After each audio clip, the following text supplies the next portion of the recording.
look, we're making the new counterculture, whether they want it or not. So who's going to run the non-woke answer to Newsarama or the non-autistic IGN? Ladies and gentlemen, you know him. He's the man, the myth, the legend, the guy who's running IronAge.media, creating Anvil, the anthology. Iron Age.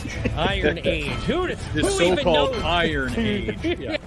My next co-host, the man who will absolutely make you change. And by making you change, what I mean by that is he is going to help you change from having that story in your head to putting it on paper and putting it into people's hands. And this is the man, the myth, the legend, Daniel P. Riley of whimsyland.org. Number one Iron Age Booty Daddy. Ladies and gentlemen, my name is Royce. Welcome back to A Drink with Crazy. I am buying a goat. I love goat. We have a show this evening, or we don't, and it all stops here. That's fine.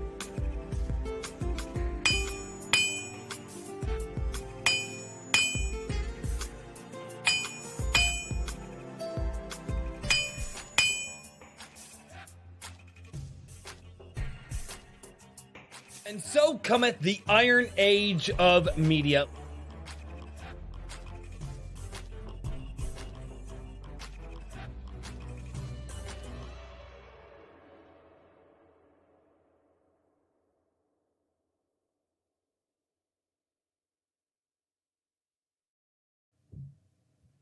Welcome back to Iron Age Nights, everybody. Episode 69. Giggity, damn it. All right. Oh, it's gonna be a fun night tonight, as it always is on Friday nights. Ladies and gentlemen, how's everybody doing in the chat? Gonna be awesome. Oh my God, I'm excited. Guys, do me a favor. Share this out everywhere. Touch the butt as well. People are new here, like, what the hell is touch the butt? The button, the like butt. that butt. Touch that butt. Let YouTube know that you like to touch the butt of this channel. Anyway, ladies and gentlemen, what's going on, dude? I've been looking forward to this. It's going to be a fantastic night. We have ourselves a fantastic guest. Sorry, I am clearing notifications. All right. Oh, man. Guys, welcome back to Iron Age Nights. This is the show where we bring to you a new indie every single week, whether it's comics, novels, pulp, tabletop RPGs, movies. We've had movie directors as well.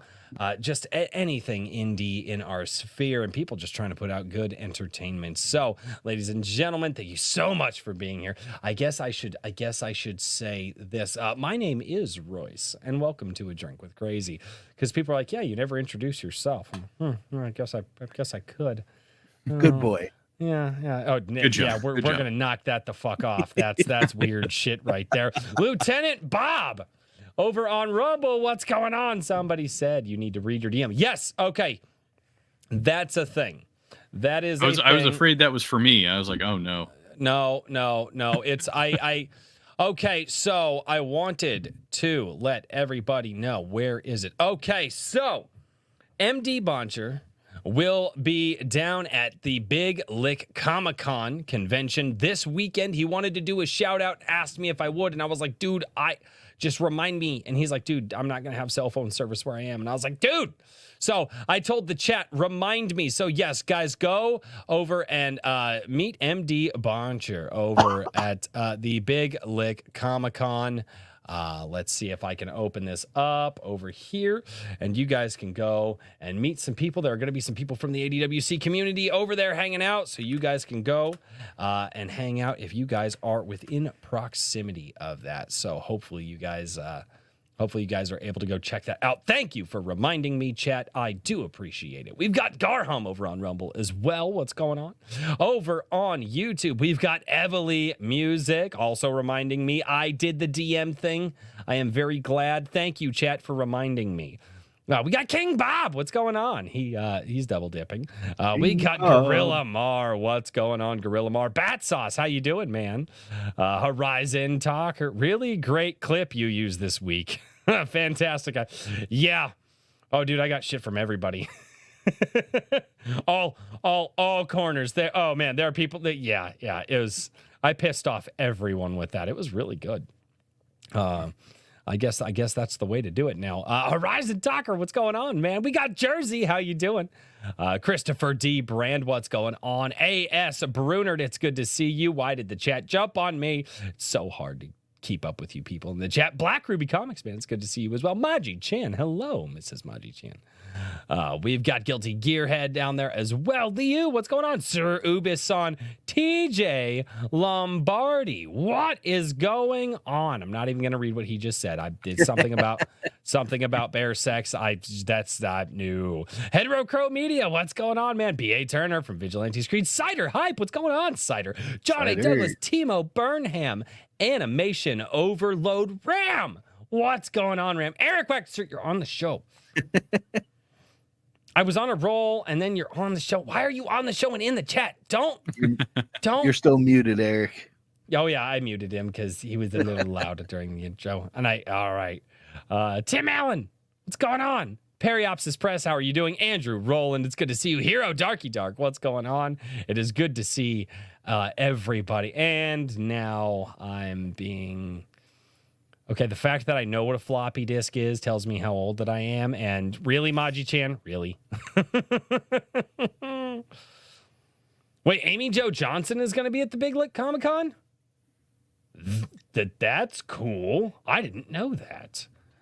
All right, ladies and gentlemen, without any Bryce further is ado. excited now. Well, no, I'm a Power Rangers fan. Like, that's really cool. Like, can I just be a Power Rangers fan? Guys! All right, No. and Iron Age Marketing. Royce isn't that old. I am not that old. I'm only 32. But I am old enough that my arm starts to hurt when the weather changes, and that's pissing me off. Like, don't do stupid stuff when you're a kid, ladies and gentlemen, because it comes back to bite you in the, well, in my case, the arm. Some people it's the legs, other people it's the back. But, you know, as you get older, it bites you where you hurt it when you were young. Ladies and gentlemen. Really, Daniel? That's Fractured ass. Almost did that once. That hurt like a motherfucker. Yeah, skateboards and that was skateboards and rails and that hurts a lot. Anyway, ladies and gentlemen, the man, the myth, the legend, the guy who is overworking himself, trying to get out all of the books all at once. Well, Richard from Iron Age Media, what's going on, man? It's it's been a busy week. The day job kind of threw a wrench into things. It has like this tendency to toss curveballs my way right whenever I'm trying to get something to the printer.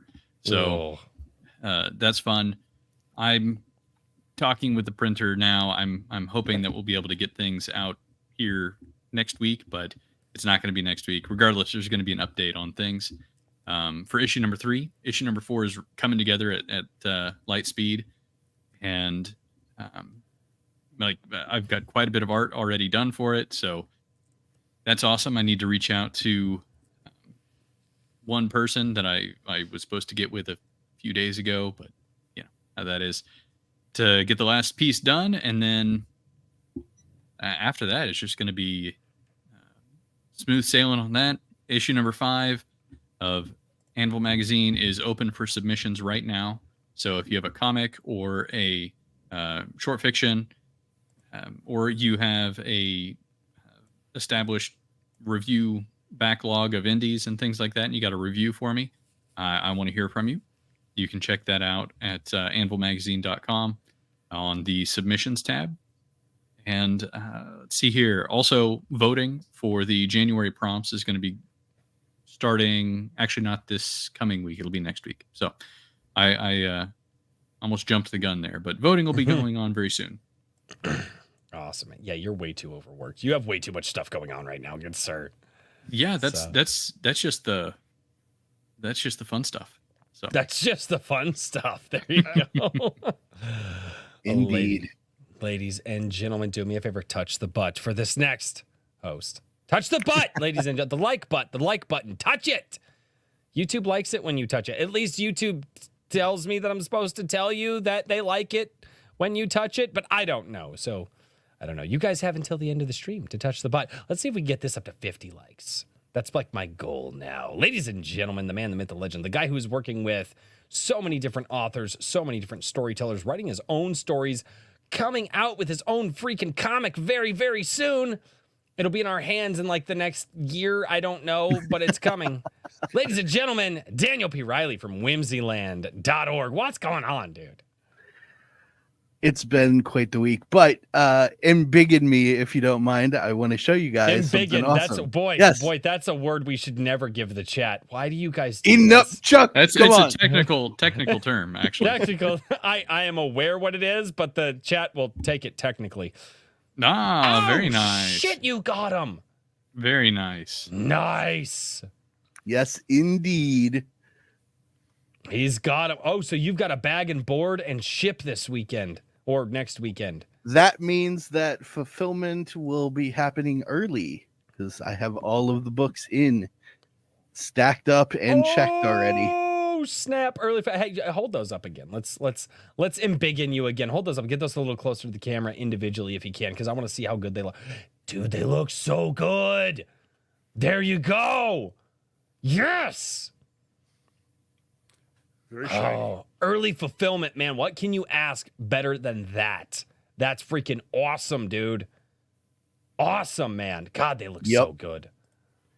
Yes. And I've angled the camera because the mantle is no longer covered in World War II stuff. I cleared it off so I could frame my first ever comic books, all three. Yeah, covered. that's awesome, dude. Congratulations. I know that was a work in progress, man. That's gonna be. Oh, I'm excited, dude. I'm excited to get the book. It was a surreal moment. Yeah. That's freaking cool, dude. So I have all of the special editions. So the only thing I'm currently waiting on is the merch that some folks have ordered. So those of you who ordered merch, that stuff will be in middle of this coming week. So most likely those will be the last things I ship out, just so you know. Anyone who ordered physical copies, though, you should be getting those in the next week or two at most. That's awesome, dude. God, that's awesome. I'm excited. I am excited. Yeah, me too. It's going to be freaking great. Oh, crap. Speaking of book, I totally forgot to do the thing that I said that I was going to do it. And then I didn't do that. And why? Well, go ahead and do it. I've got to do this thing. So, ladies and gentlemen, I want to give a very, very special shout out to Mike Barron for sending me this, The Architects. This is by Mike Barron and Andy Tong. He hit me up a while back and he was like, hey, what's your address? And I was like, why? I was like, that's weird. And he was like, I want to send you a book. And I was like, less weird. No, I was like, that dude, it's freaking Mike Barron. I couldn't turn him down. But yeah, he sent this to me. Never asked for a review or anything. Just said, I'm going to send it to you. And that was it. Never said, hey, tell me if it's good. Nothing. So you know what? I honestly, I'm going to check it out this weekend. And if I like it, you guys will have a review up next week. So that's kind of like the rule here. I like to take Katie from Periopsis Press, the best indie review site that does sci-fi and fantasy on the web, which is periopsispress.com. I like her philosophy. If I like a thing, I review the thing. If I don't like the thing, I don't review the thing. And so, yeah, that's where it's going to be. Dude, I'm really excited. This looks really, really good, man. The binding on this is freaking awesome. So shout out to Mike Barron, everybody. Jess, let's get a W. Let's get W's in the chat for Mike Barron because I can't believe he sent this to me. So many applauses tonight. So W's in the chat for the Baron, guys. And he didn't have to do this. He just reached out to me and said, hey, you wanted to send this to me. So freaking awesome. Thank you so much, Mike. We'll be checking this out. And we're going to see, I'll see what it's like, man. I'm interested. The cover looks freaking fantastic, man. Cover looks awesome. And ladies and gentlemen, without any further ado, a guy who has quite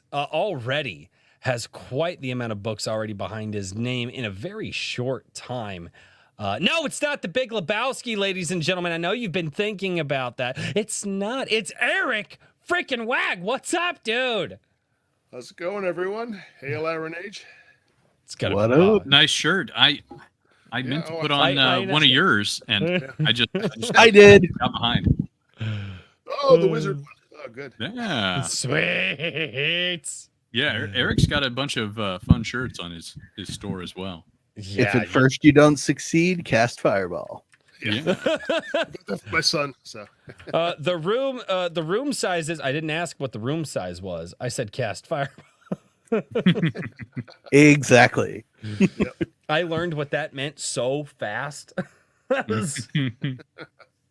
was like, I heard the joke and I was like, oh, okay. Then I experienced it and I was like, wow. Eric, man, how have you been, dude? How's your last week been?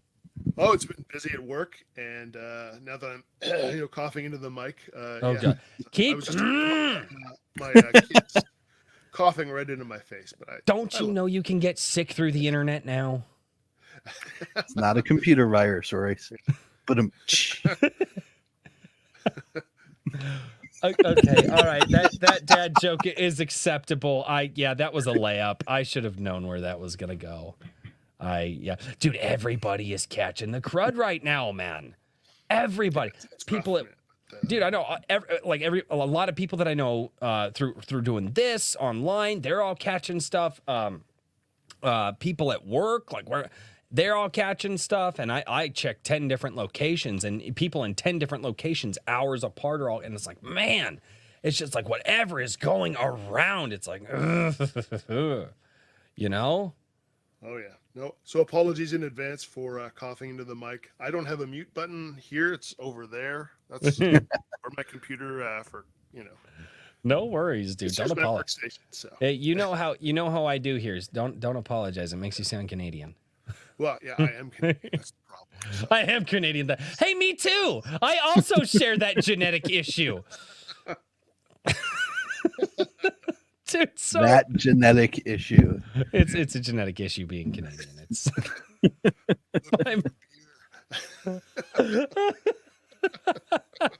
oh God.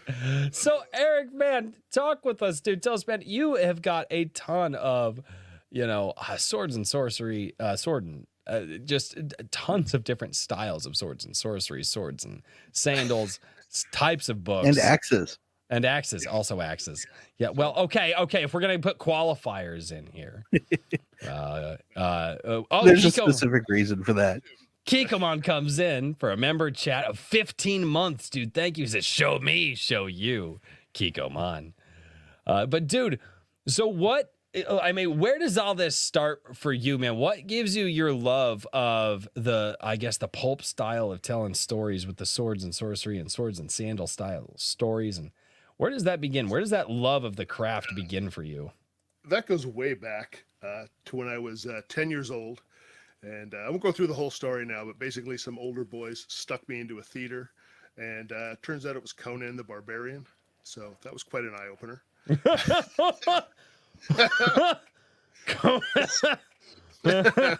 just hide under these jackets, and then when lights go down, it's Conan, and that shaped my life. So after that, I got into Dungeons and Dragons and read a lot of Savage Sword of Conan, and that really sparked my imagination. So so that's where it started. That's freaking great. The dude. good stuff. So, all right. So you get you obviously you see Conan, you start reading the stories, you're playing Dungeons and Dragons, so you have become full on immersed in nerdism.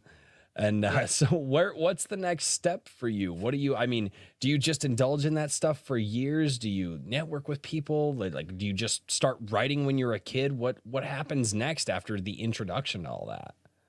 Well, I didn't really start writing till about 2000, and by the novels that I was writing, they sprawled out. It was just a complete mess, and they never went anywhere. So I've got a lot of material I could maybe rehash and try and get to, but it just turned into a mess.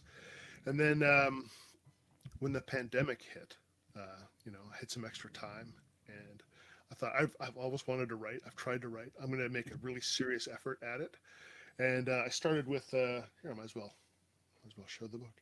Ooh, yeah. Oh, let me embiggen you. Inukchuk.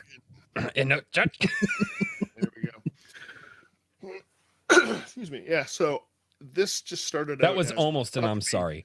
Yeah.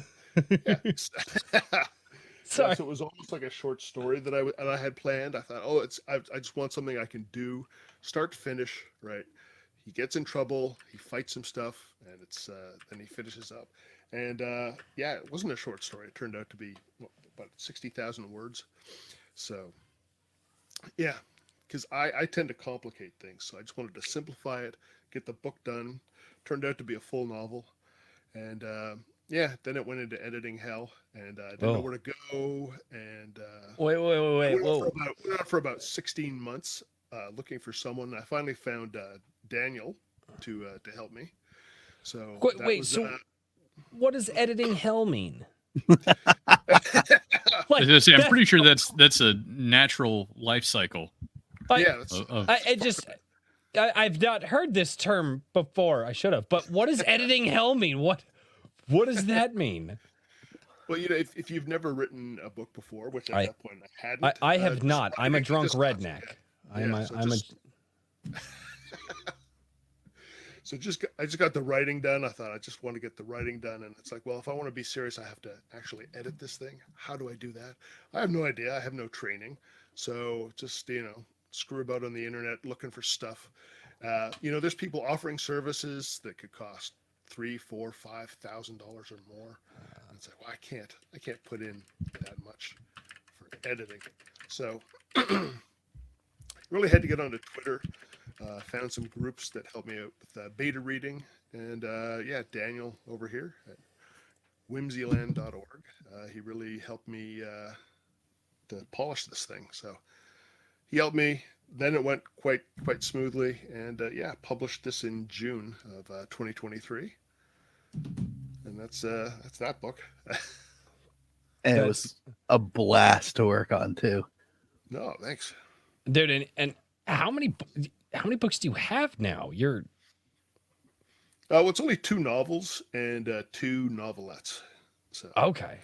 yeah, the novelettes actually published first, even though I wrote those last, because they're much more bite-sized. I really tried to write a short story. Let me Again. pull those up too. Again, yeah. So I was like, oh, I'm gonna aim for 4 to 6,000 words with these guys.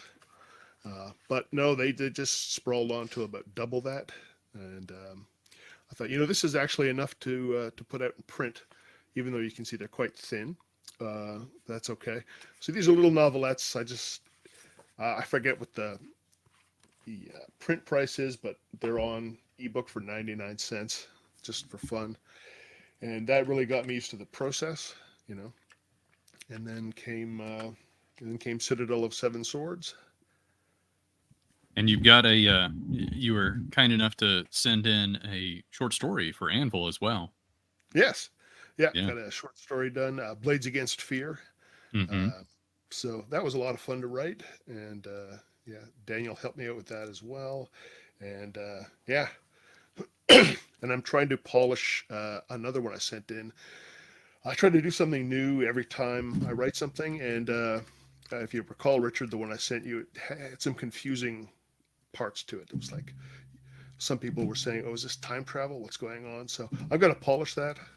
Well, I think yeah, not to ruin anything, but whenever you've got a disguised enemy and things like that, you could sometimes have some and a retelling of a prior encounter in the same scene. You run the risk of needing to make sure everybody keeps up, and it's easy to kind of drop a thread here and there, maybe. But yeah, absolutely. So still working on the craft, and gonna have to work my way through that. I enjoyed it. Thought it was great, and it's man, I've been stoked with everything that I've put into Anvil, and that was an easy pick. What was the? Although I did hassle you about the title, didn't I? You had like a half paragraph title when it started out. And then, no, it was wrong. It wasn't that bad, but it was like a full sentence. It was a run-on sentence. That was the. Yeah. Dude's over here doing an isekai freaking. Yeah, well, an the main manga thing, freaking title. right? Yeah. And here I am. I'm just like, this isn't going to fit into the table of contents properly. So we're going to chop. I don't care about your creativity. Author, artiste. And that's I've got what this thing called editors margins. are for. No. That's what editors are for. Hey, True. Hey, like I really like your book, yeah. But we're gonna throw like half of it away. What? Yeah, I don't give a fuck about your creativity. We're gonna edit the shit out of this half thing. the title, not the whole thing. Titles aren't that important. Everybody knows that, right? Wait, This hold is on. where Titles doing your are research is hugely- important. I know. I'm folks. joking. The hell is wrong with you? This is where doing your research is important, folks. The one of those two novelettes Eric held up, the title is That Axe, I believe it's Anciently, was mine. Mm-hmm. Yes. Yeah, You we've, should have known you were going to get some long titles. Yeah. That's not even that long. If I was gonna write anything like I thought about this because I think James Craig had something and we memed him on Twix because it was funny to meme him on Twix. If I were to do any like title, it would be like that time I pissed off my dad so hard he kicked me through a door and I ended up in another world. Yeah. Yeah. That would be the title of my isekai.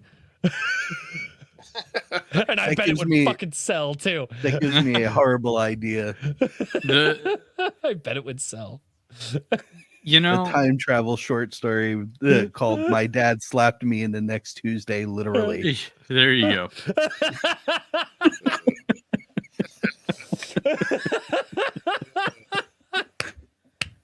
Sorry. Oh god. I told you guys I'm a drunk redneck. What else did you expect? Oh god. So okay, so you've got the story in your head. How long have these stories that you're telling? How long have these been in your head, living with you? How long did you just kind of mull over them, figure them out? Like what's that process like? Like, is it years? Is there stuff that got in the way? Take us through that whole journey. Yeah, well, Citadel of Seven Swords took maybe a year and a half or so to write, almost 2 years, because I was really just figuring it out, and I got stuck about halfway, and almost gave up. But then Brandon Sanderson had his huge Kickstarter, and I didn't even know who the guy was because I didn't even really read modern fiction because it just wasn't my thing. So I thought, wow, this guy's making millions from this indie book. This is insane. So I checked it out. Found out who he was, and I thought, okay, well, turns out he's quite famous, so this is where he's getting it from. Right. But, he's got a free online lecture series, which is actually really helpful. So even though I read some of his stuff, I don't know if it's entirely my style, but the online series is great. So anyone who wants to write, just put this on while you're working your tasks or whatever you're doing for work, and listen to it. It's like a whole, what is it, about 16 to 20 hours in total. But he goes over everything. It's just fantastic. So help me work through. Yeah, he goes through quite a bit. His style is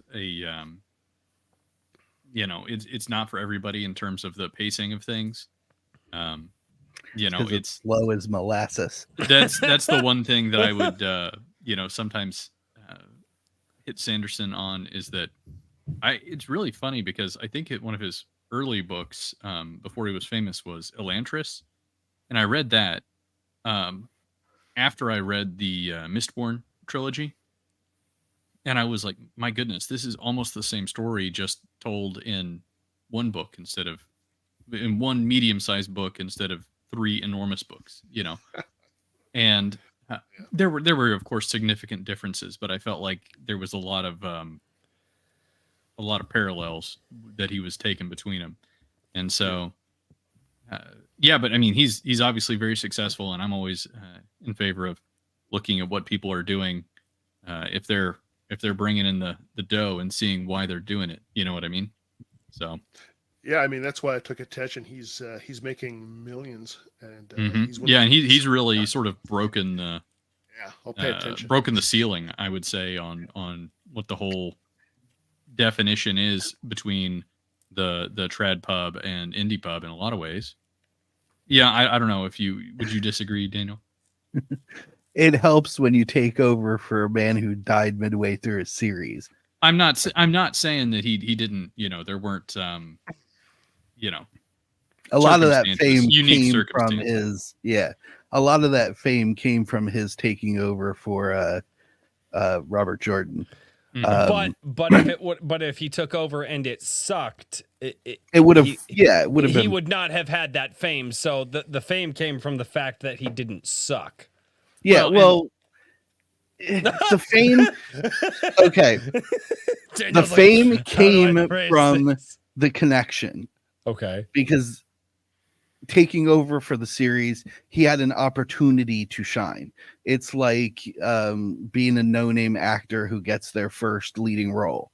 Right. There's a certain amount of luck involved, and there's a Yes. certain amount of knowing the right people involved, and then you have an opportunity to shine. And if you fail, you don't get any leading roles. If you succeed, you get an opportunity to continue succeeding. He has the skills. And I do agree with Eric that that lecture series is fantastic. It's very long, and personally, I don't recommend that everybody try to do what Brandon No. Sanderson does. But you can certainly learn a ton of things from it. Mhm. Yeah, you could pick things out of there that are really handy. So he was given the opportunity to shine, and he did. So yes, And I mean, if Yeah, he's doing a I free only- online lecture series, it sounds like he's trying to give back a little bit too. oh yeah, I mean, he is that- does is that- quite a yeah, bit. he's by all accounts a very good guy. Okay. My That's comment just what I'm hearing. about I very little experience with this guy, so I'm just trying to kind of put it all together. the Again, drunk redneck. the comments that I was gonna make, or that I was kind of making though, just to be clear, folks, is that like he's one of the first people who was like, actually, I'm going to self-publish a book. Okay, now I have $50 million or whatever it was that he made. Yeah. That is like a huge blow to the entire Traditional publishing traditional system. publishing model. You know what I Yep. mean? That's and there's a lot of other things like you said you could say about whether or not you enjoy his particular style or anything else.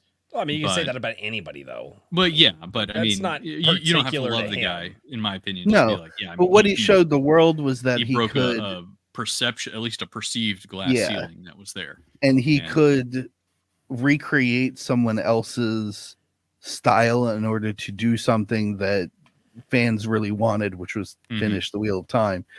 And then he also showed afterwards that he could produce his own stuff that was at least on a comparable level because he had built the skills. Yeah, the new what is anyway? I don't want to keep talking about Sanderson all night, but whatever the newer one is, I'm just like, I read the first book and I was like, how many books are in this series? We don't know yet. All right, I'm gonna wait in a decade. I'll come and read them all. Is he Mhm. like Two or one of three the, months. is Sanderson like one of those like nerd black holes that we should avoid so the conversation doesn't just keep getting sucked back in? Yeah, kind of. There's all sorts of comments you could make about it, but I want in some Eric regards- to talk about Scarred, so let's stop yes, talking about exactly. I was Brandon going to say, Sanderson. Well, Scarred yeah, is okay, a very but- different but- style, okay, so- and one that I really enjoy So because of the pacing of it in particular. we'll blame him for talking about Sanderson.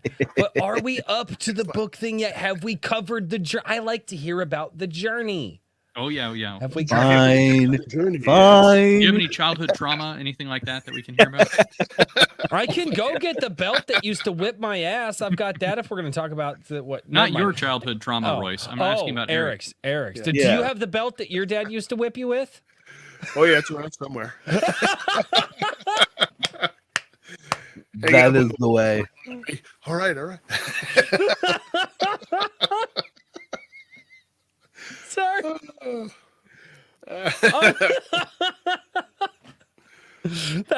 Dude, that was a pro fucking answer. That was great. Oh my god. I think Royce has his fixed question. Maybe mine is going to be, so what kind of trauma led you into being a creative? Oh shit. You know, like, There's That- got to be something, right? right. Yeah. All. there's got to be all- something Always wrong with you. something. Yeah. All artists. They're. No, I've really loved writing. It's a lot of fun. Yeah, and I guess these stories, specifically these stories, haven't been with me that long, but it's just the like the feeling, the kind of mood that I'm trying to recreate. I guess you could say it's like trying to recreate that feeling you had, like I said, when I was reading Savage Sword of Conan in the back seat of my parents' car while we're driving on a vacation. And every hill, behind every hill, there's like an ancient civilization and monsters and mayhem and all kinds of adventure. So it's that kind of feeling that I'm trying to recreate. That's cool. So I hope I get a little bit of that in the books. And yeah, the story is really just I'm just coming up with a mishmash of ideas and seeing where they go. So I'm a plantser. So what were what was one of the key ideas that kind of kicked it off? Yeah, I forget exactly where I got the idea for Citadel of Seven Swords, but I just wanted to have something like Conan, but not actually Conan, because Conan's been done, but I wanted some other kind of adventurer to just go out and have a very kick-ass, high testosterone adventure, that the boys would like to read. It's just something directed at that audience and have fun with it. And that's kind of it. That's fucking cool, man. Yeah, you would. I was gonna say I was a big fan of Scarred, both with I think my first introduction. Yeah, I read Citadel of Seven Swords after I read the issue #2 submission. Nice. So that was my first introduction to him, and then I went back and read it again afterwards, and I enjoyed it even more. But Good. Nice. Citadel of Seven Swords. Let's talk about the character of Scarred. Aside from Yay. obvious Conan parallels, what he is a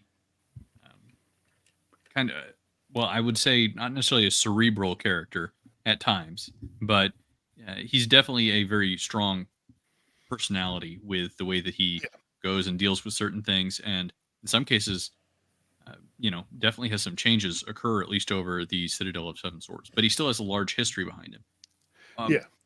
Have you thought about this character? Has he kind of been with you for a long time, or are there a bunch of stories that you haven't told yet that you're thinking of in his past?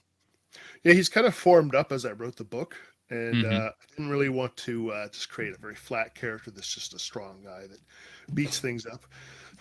So he is a bit cerebral, because I think that's a lot more fun to write.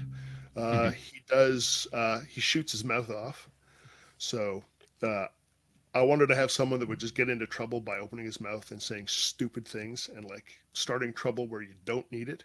Yeah, but he does that. Let's qualify that though. He says stupid things in the manliest way possible. Yeah. It's not stupid. It's that he just like someone's pissing him off and he'll tell you, right? It's maybe not strategically the most sound thing at the moment. Yeah. So he can think strategically, but if he gets a little cheesed off, he'll just say what's on his mind. And I think that a lot of us, that's very relatable. It sounds like you grew up with some people like that. Yeah.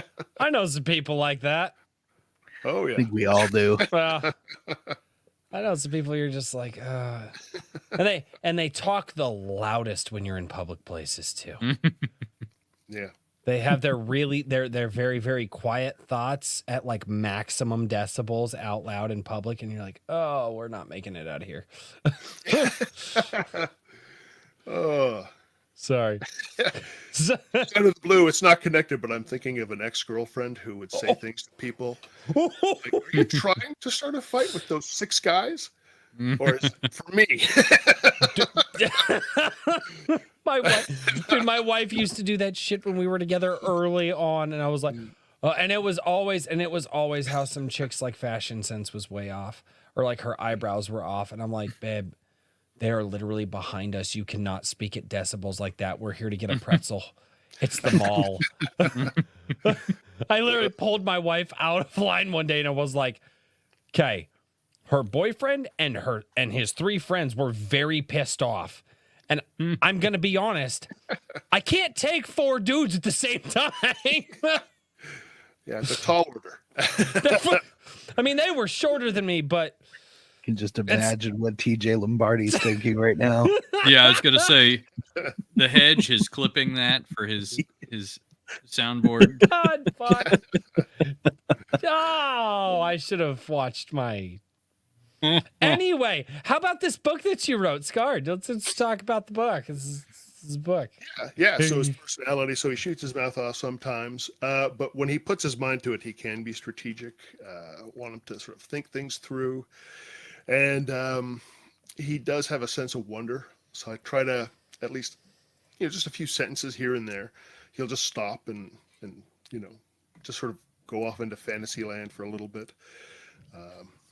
Wondering, I think in Citadel, he sort of wonders about why this mountain is fuming, and just lets his mind wander. So I just wanted, it's a personable thing that people do, and I want to bring that into the character. So 1 second, I'm gonna turn my heater on. It's freezing. No, you're good, man. All right, there we go. Yeah, so he's a bit roguish. He's a bit of an anti-hero, and a lot of people have different ideas about what I guess an anti-hero is. But he is motivated at first by greed and by getting ahead, and then he's brought to a moral situation where he's got to decide: do I just want, to fight for myself or get the gold or whatever, or actually do what's right? And he does pick what's right in the end. So. Well, he's not an anti-hero in the sense that, he's like angsty and, wears eyeliner and has, a lot of trouble with authority, and he's had a tortured past or something like that. It's just, he's sort of been, I'm trying to think of the word, but he's just sort of been a carefree ruffian for a long Pretty while. Much, yeah. There's no edgy past, and I'm kind of tired of those. So I haven't really introduced what his background is. I'm sort of writing that into book 3. It's basically, he went adventuring because it's sort of what they would do way up north. Is they would have their fishing and farming season, and then in the winter months they'd go raiding. And he got involved with a mercenary troop, and he's been moving around doing mercenary things.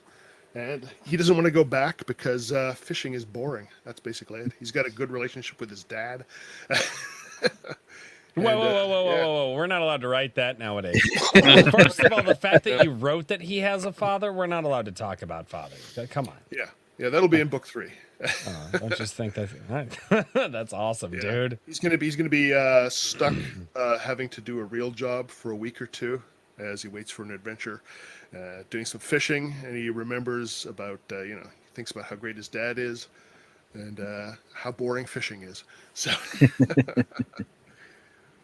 that's freaking cool, dude. I like that. It looks like you're trying to give a little bit more personality to the character as well. Like have a couple different things that you could touch on, and not just so monochromatic, so to speak. Yeah, I think the character is a big part of the story and fun adventures. So plot and character, really, just keep a high-paced plot and a fun character.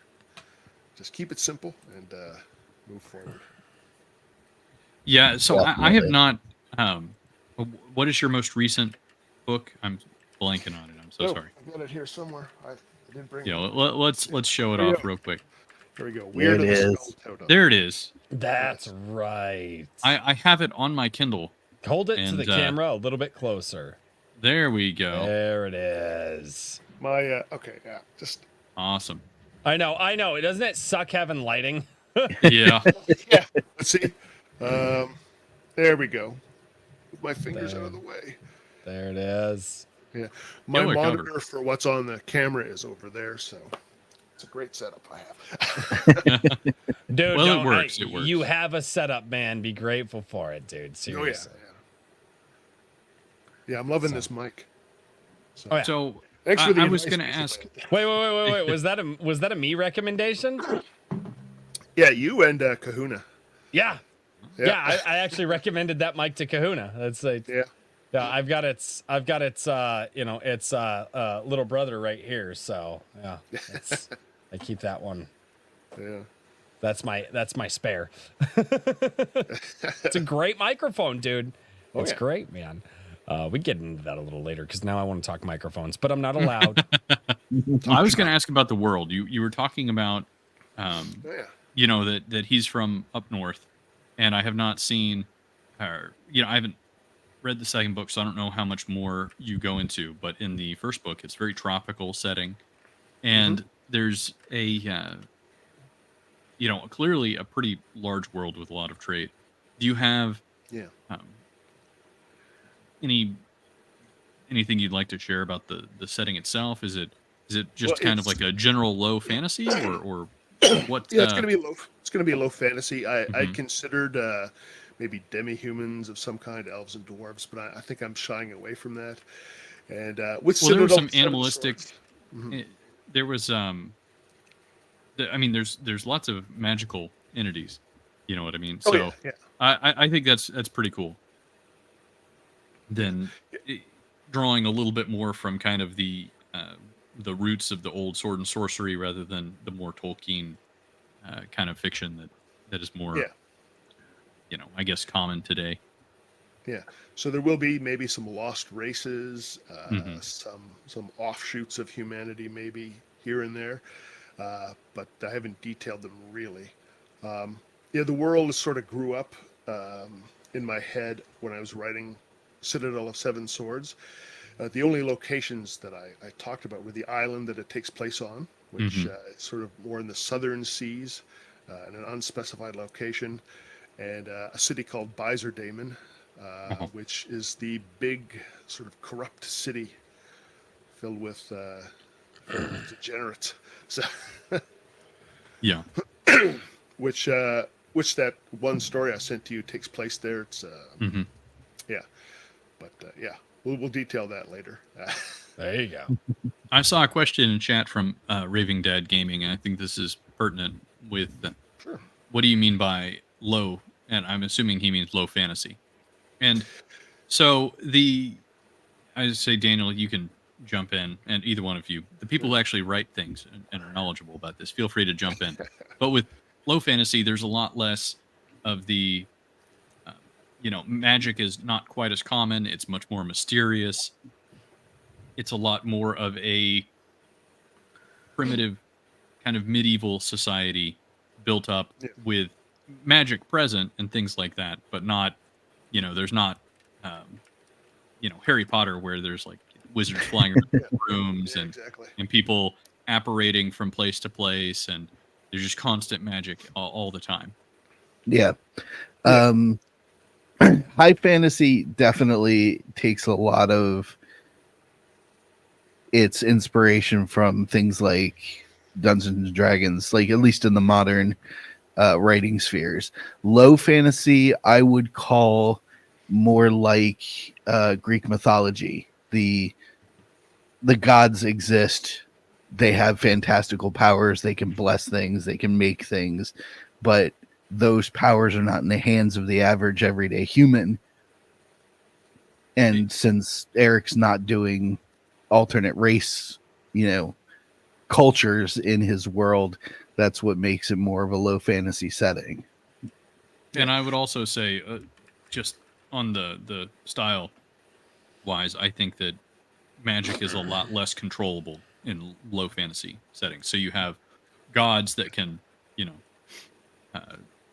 enact various things, and maybe you can make deals with them. Hint, hint. But you can't necessarily just learn how to integrate magic as a fixed thing where you can just snap your fingers and use magic for convenience. And Yes. there's a sort of chaos and risk as well as a whim to the magic itself. Yeah, well, I guess Especially no definitely- fireballs. Yeah, no fireballs. Although there is some fire magic in Citadel of Seven Swords, which Mhm. well, Mhm. read it. There's a reason for it, There's a though. reason, yeah. Yeah. I guess there's no hard boundaries between low and high fantasy, but there's a general feel. Yeah, I guess in high fantasy you need more of a structured magic system, which is not present in my books. I'm trying to keep magic, as Richard was saying, it's very dangerous. People that use it, often very bad things will happen to them. No one knows all the ins and outs of magic, and I'm not really describing a magic system to the readers from an omnipresent point of view. So there's no absolute truth with magic. So you have to try and figure out what's going on from characters' point of views, and of course, even the ones that use magic are pretty ignorant as to the greater scope of how to use it. So so. And it's interesting to me that over the past year that I've been doing this, some of these things I've kind of known, but it's interesting to learn more about what to expect in various different forms of books and kind of understand more and kind of the kind of the ingredients to all this stuff.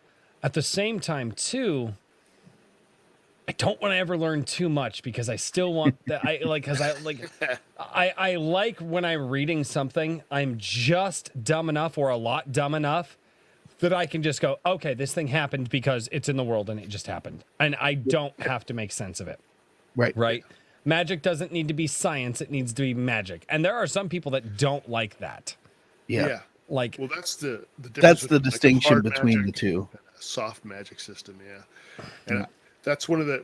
I don't want to bring up Sanderson again, but he has I was going to hard say, magic. nobody say Sanderson. oh We're, shit, oh shit, we're in the steering- Too late. Sanderson we're hole. steering right back into it. We're in the Sanderson hole. Escape. Okay, back Too up. late. Okay. No light shall escape the Yeah. Sanderson's hole. What? So without naming anyone in particular, hard magic comes off too much as science. Really, it's like, is it science fiction we're dealing with, or is it maybe in like Warhammer 40K you can get away with it, but even then it's kind of a soft system. So, Right. Yeah, that's soft magic system. Warhammer Characters 40K totally- Yeah. Uh-oh. I was going to say Uh-oh. there's Now a we've very gone down hard that rule rabbit with hole. Yeah, it's Warhammer even 40K. worse rabbit hole. And that is that whatever the latest plastic that's being released somehow has to be more valuable than all of the old plastic. So that's That the is hard and fast magic accurate. rule. That's a very good point, though. But it's a Well, very I've got good ideas point. now. I think we need a SCARTA plastic. Yeah. Very much so. Dude, there's the some best people in the community that would representation- probably do some miniatures for you, man. Seriously. True. Yeah. You get yeah. in that gilded. There's some people out there that are doing 3D models and minis and stuff. Like, you got to check them out. Those are cool.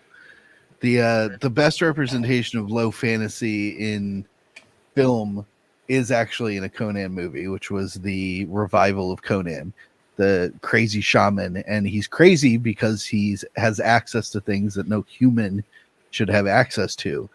He doesn't actually do anything other than write a bunch of symbols on Conan's body with ink and then tell everybody to not let the spirits of the dead take him. And then sit back and hide.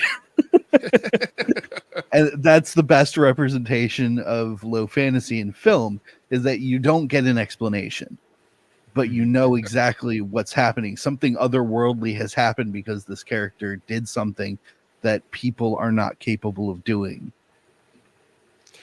Yeah. You want to keep it a mystery. That and that's the key word, mystery. And I feel like modern readers yeah, fuck it, I'm just gonna say it. Modern readers don't have a depth of thought anymore to even want to be entertained by mystery. Everybody wants their fucking handheld nowadays, and it just feels like that based off of a lot of conversations that I've seen. It just even in the book world, like, all right, I've talked with people here on my live chats, and I'm like, no, that's retarded. And they're like, no, but if you don't explain it, like the beta readers and stuff complain about it. I'm like, fuck them. Like, can we just not have mystery in books anymore? I'm sorry. Yeah. But mystery is fun. Wondering what happened, how it happened, why it happened. And nobody wants that. Everybody wants to know how the cake is made. And nobody gives a shit about how the cake tastes anymore. Yeah, Sorry. no, I think people think it's almost like a TTRPG, and they want. You're well, not what's wrong. The rules for this, you know. And like, well, no, it's. I do not think a that role-playing game. I do think that the increasing prevalence of like D&D in certain things has impacted that to some degree. Although, I would take it even a step further. yeah, Go what ahead would and you say? finish your thought, though. No, I was just gonna say, but I mean, D&D also was influenced by a lot of these things. So, Yeah. Really quickly, I need to tear Garham a new asshole. but Get him. He's his counterpoint. From my view, mysteries are meant to be solved. Yes. Yeah, wonderful. Yeah, they're meant to be solved. And what happens when you solve the mystery? They become less wondrous. They become less mysterious by the Royce, mere nature everybody loves of Scooby-Doo. solving them. But and there's nothing that wrong. wasn't okay. I don't understand why you're anti Scooby-Doo point right now. to this, I'm not anti Scooby-Doo, you sons of bitches. But no, my point to this is people who want to eliminate wonder and the fantastical ideas essentially get rid of, as readers, a pivotal tool that writers can use. And as a society, having something in a book that just bewilders you, that just makes you, oh my God, this is incredible, and it takes you on an adventure. When you solve that, when you want to see how that's made, when you want to quantify it down into something, and you don't want mystery anymore, that's the problem. Not everything that's mysterious, not everything that's wonderful in a story needs to be explained. It's true. Oh yeah. I'm gonna get a little bit deep on you guys, unfortunately, and I apologize. Because this is something I have thought about to a ridiculous extent.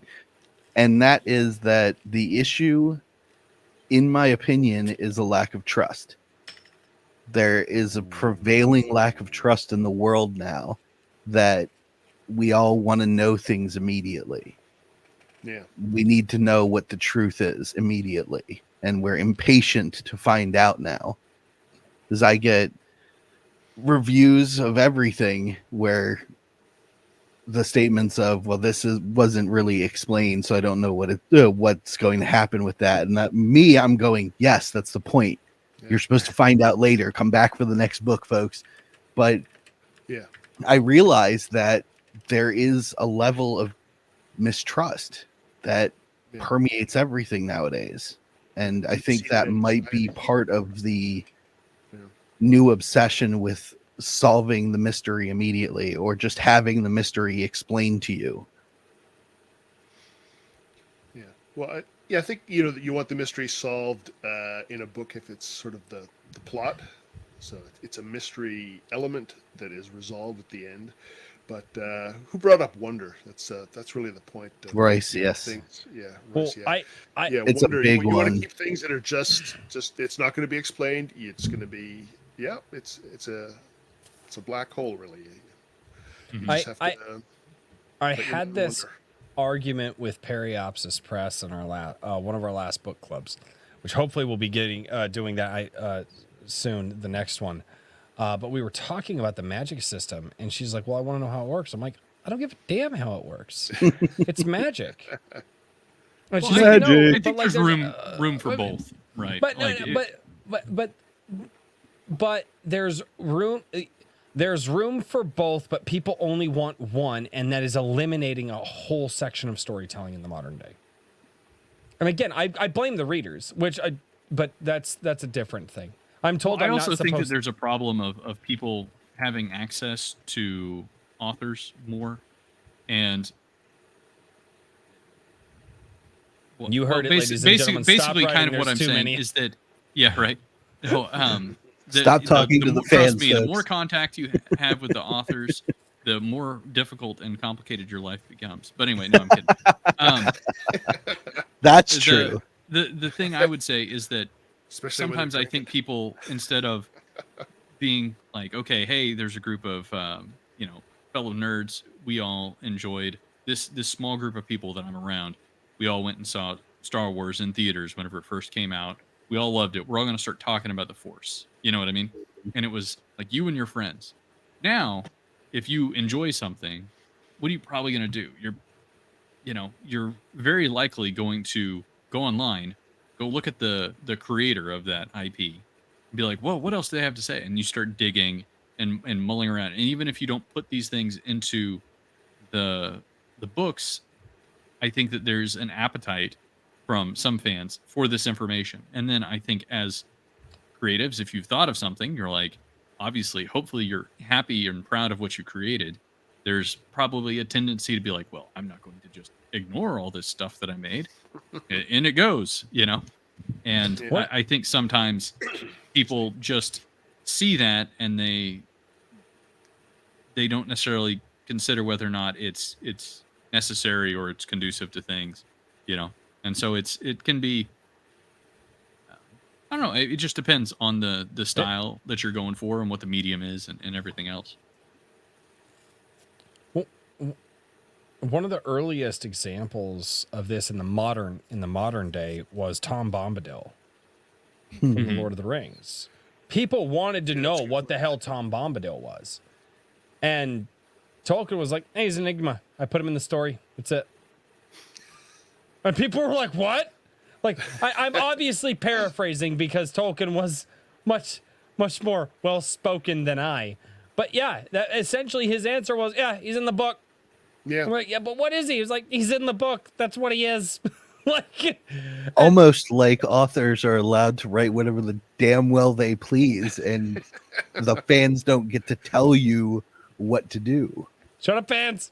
It's the I do what I want. I do what I want. Yeah, I'm glad you brought that up. I was trying to remember who said that. It's Tolkien. I don't remember exactly what he said, but it's just like, yeah, sometimes there's just things in there. Yeah. He's a, yeah. Sometimes your story has enigmas and they're just there. Yeah. They're just Yeah. there because they're there. And that's what I wanted to put in the story, and I felt it was necessary, and that's good. And I just, so many people today just want everything spelled out for them. And again, it gets rid of the wonderment. It gets rid of the fantastical nature of storytelling. I think it depends. Like I love sci-fi. There's definitely Okay. a balance.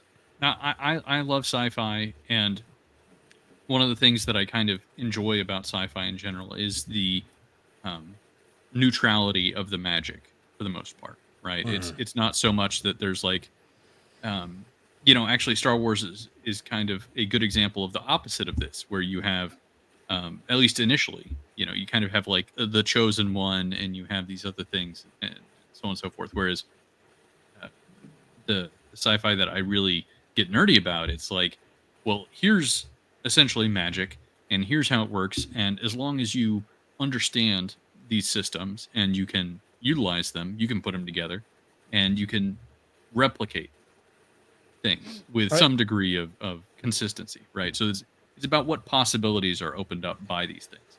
And I think having those pieces and then being able to tinker around with these ideas and explore them on your own and conjecture about how they might impact future stories and stuff I think that can be great for actually increasing wonder to a certain degree, because it allows you to put yourself in that world and start, thinking about things and so on and so forth. Now, I agree that it's a very different situation, but I'm just saying that it's not necessarily one or the other.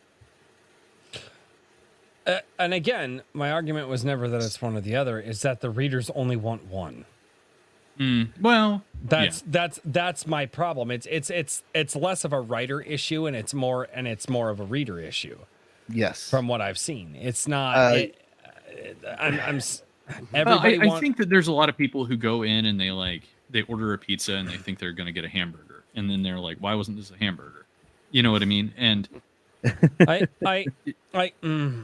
There's shit. two kinds of fantasy science fiction readers. There's the How the Bread's Made and the I've Got Breads, and there's no better example of this than in Star Trek. The joke, the USS just makes shit up. Any bit of science that they spouted on that show was half-assed nonsense, but it sounded like it made sense in the moment, and half of the fan base was like, sure, yeah, that's exactly how it works. Bounce the graviton particle beam off the main deflector dish. Yeah, you did it. What? And then you have the fans where that satire movie Galaxy Quest, I was gonna say Galaxy Quest is clued perfect. into that. Yes. with this alien race that built the ship based on a TV show, and somehow it made sense and actually existed in reality, but the actors who played the characters didn't know how to use anything on the representation of their fictional vessel. Yeah. That's a representation of the fans that want to know how the bread's made. And then you had what is that, the actor's name? He played the nerd kid, and he had all the had all the schematics. Tim Allen was in Galaxy Quest. Yeah. There was I actually don't remember any of the others. There were a lot of bigger names in that. There were a lot of big names in that. But there was one scene where where Tim Allen's character contacts this nerd kid that they met at a convention, and he's like, I have the schematics for the ship. I know how everything works. And he's like walking him through the process. That's the other type of fan. That's the how the bread is made fan. Oh yeah, Sam Rockwell's great in that. Oh, but Sigourney Weaver, Alan Rickman. Yeah. Yep. Oh yeah, Black Ruby Comics. And Tony Shalhoub. One of my favorite more modern examples of this. It was when the show The Expanse was really kicking off before they tanked that show into the ground. But in like the first 2 or 3 seasons, and the creators of The Expanse, because they were co-producers of the show and all that stuff. And somebody asked her, like, and they have what's called the Epstein drive, right? And it's basically this nuclear drive that just changed space travel for everybody, right? And it was like, so like, how does that work? And the guy was like, we're not nuclear engineers. We can't tell you. It's a MacGuffin. It works. And that was basically their answer. It's just like, we don't know. We needed, do the stuff, folks. Yeah, we needed something to make the space travel in the solar system somewhat possible in days and not in years. And so we called it the Epstein drive, and it works, and that's what you need to know. And then that's the stuff that like that I see so many people like don't want that answer anymore. Yeah. And great example of that is the short-lived series with Sam Bakula called Enterprise. It didn't last because it didn't hit with fans of Star Trek. It was supposed to be a prequel concept to the Star Trek franchise, but it just didn't hit with fans because they weren't working off of the just make shit up and make it sound plausible paradigm.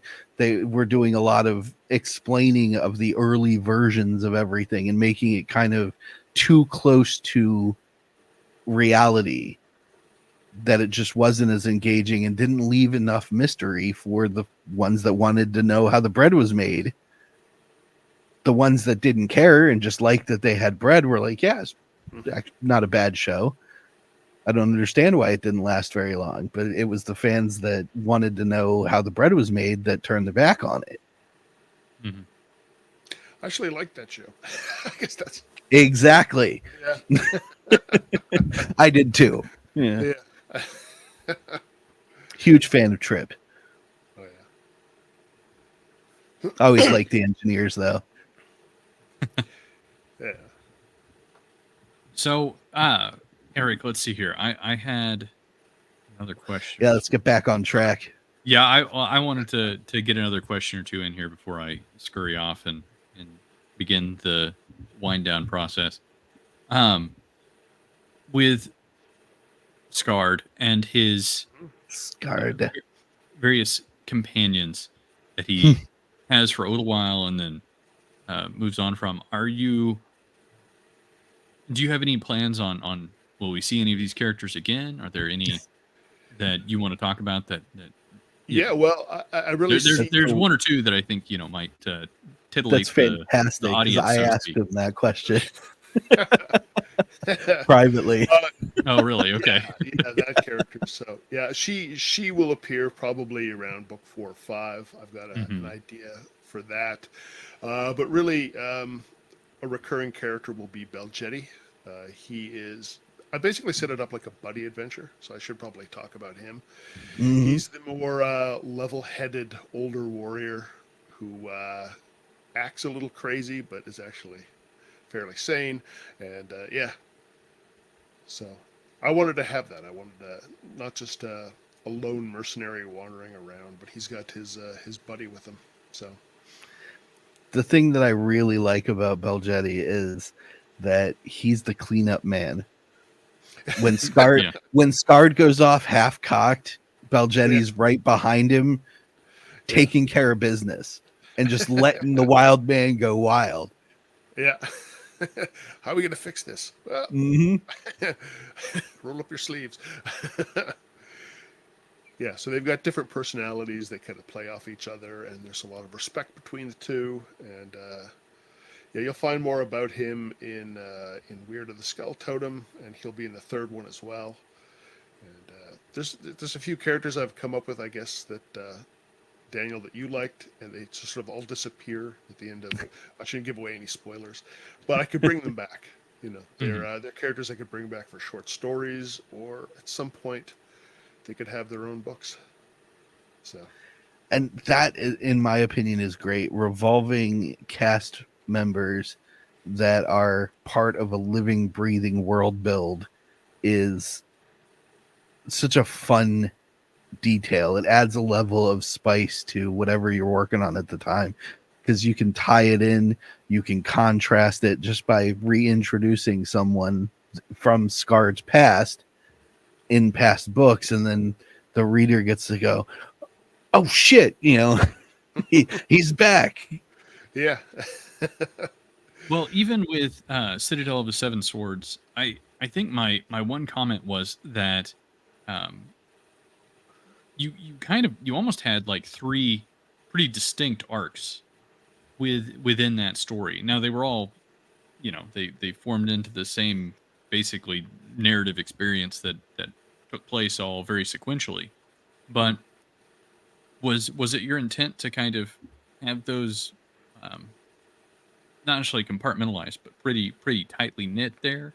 Um, and is Weird of the Skull Totem similarly styled? Is it more like I several wasn't. sub stories put together, or I wasn't really thinking of different arcs. It's just, but it came out that each character had their own, I guess, journey they were on.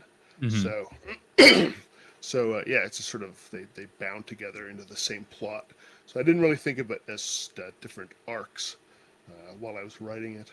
And with Weird of the Skull Totem, I think it's more of a compacted in time. And well, no, I guess there are some different arcs because there's some characters that are introduced in the middle of the book that Skarda and his crew sort of come to blows with, and yet are also working with. Very much an antagonist-protagonist situation going on. So they've got their own ideas, and Skarda has his own ideas, and they're working off one another. And yeah, so there are some arcs there as well, and those might be recurring characters ultimately down the road. how many like do you have any kind of like end in sight for Scarred? Do you know where he ends up, or I know you kind of made a comment that Yeah. you're a bit of a discovery writer. Yeah. I won't use the slur, um, the Panzer slur, but anyway, Yeah. um, Oh, you said it. yeah. Yeah. Well, he already said it before, so Yeah, I think I said yeah. Planter because I've got an idea and Oh, I see. for a plot. Yeah. So I have about 8 or 9 bullet points on one piece of paper. Yeah, that's Mhm. the book. Now I just got to fill in the blanks. So what are those blanks? I don't know. I'll figure it out. Yeah. But do you know where Lost my train of Scarred thought. ends up, or are you still Yeah. No, wondering? this is going to be recurring character. These are supposed to be separate adventures, so they do refer back to earlier works a little bit. So you might get 5% more out of it if you read them in order, but you don't have to read them in order. So they're separate stories. Some people have asked me, like, well, there's some greater arc going on here. I guess I could work that in because there's things going on in the background. But I don't really want to put out like this gigantic series that's all tied together, because I do want small, independent stories. People can So you're just going for read ahead. episodic style storytelling. Just Yeah. adventures to go on with this character and have fun. Yeah, singular adventures. Yeah. Yeah. So I've got about 5 books in mind in total right now, and there could be more after that, and a few short stories. I'm actually writing 2 short stories right now with Scarta in them. Why am I writing 2 at once? That's a good question. There's there's all these deadlines happening in January, and I've decided I'm going to hit them all. It's probably not going to happen, but I'm going to try. And so going to try and keep these short stories actually short stories. Get them out. Scarta having some fun, will I get 3 done? I don't know. And then I can see if I can either send you a new story, Richard, or fix up that the thing in iron, I believe I call it. Fix that. Oh up. yeah, that was I forgive me for not remembering that offhand, but that was a good one. Yeah. It was. Yeah, no, I couldn't remember it for a second there either. So. Oh no, the getting sickness late. is taking him. Yeah. Yeah, there's the I've read too many short stories. It just sort of sandblasts my brain clean every few months. Oh god. Now you know how I feel. Yeah, I don't know how you. Keep I up. can only imagine. It's a lot. It's no, dude. There's so much out there too to try to keep up with and to remember and like like that's one of the bad parts is we talk to so many people. They're just like, hey, dude, you remember that story that I was telling you about like 6 months ago? And I'm like, I'm gonna be honest, dude, no. And I just tell people that I'm like, no, I don't. I that was 6 months ago. There's been a lot of other stories. I have a lot of like, what was Somebody the story? like tells me from- about it, I'm likely to remember it because I have a lot fewer people telling me about things personally. It's whenever I'm reading something and it's in the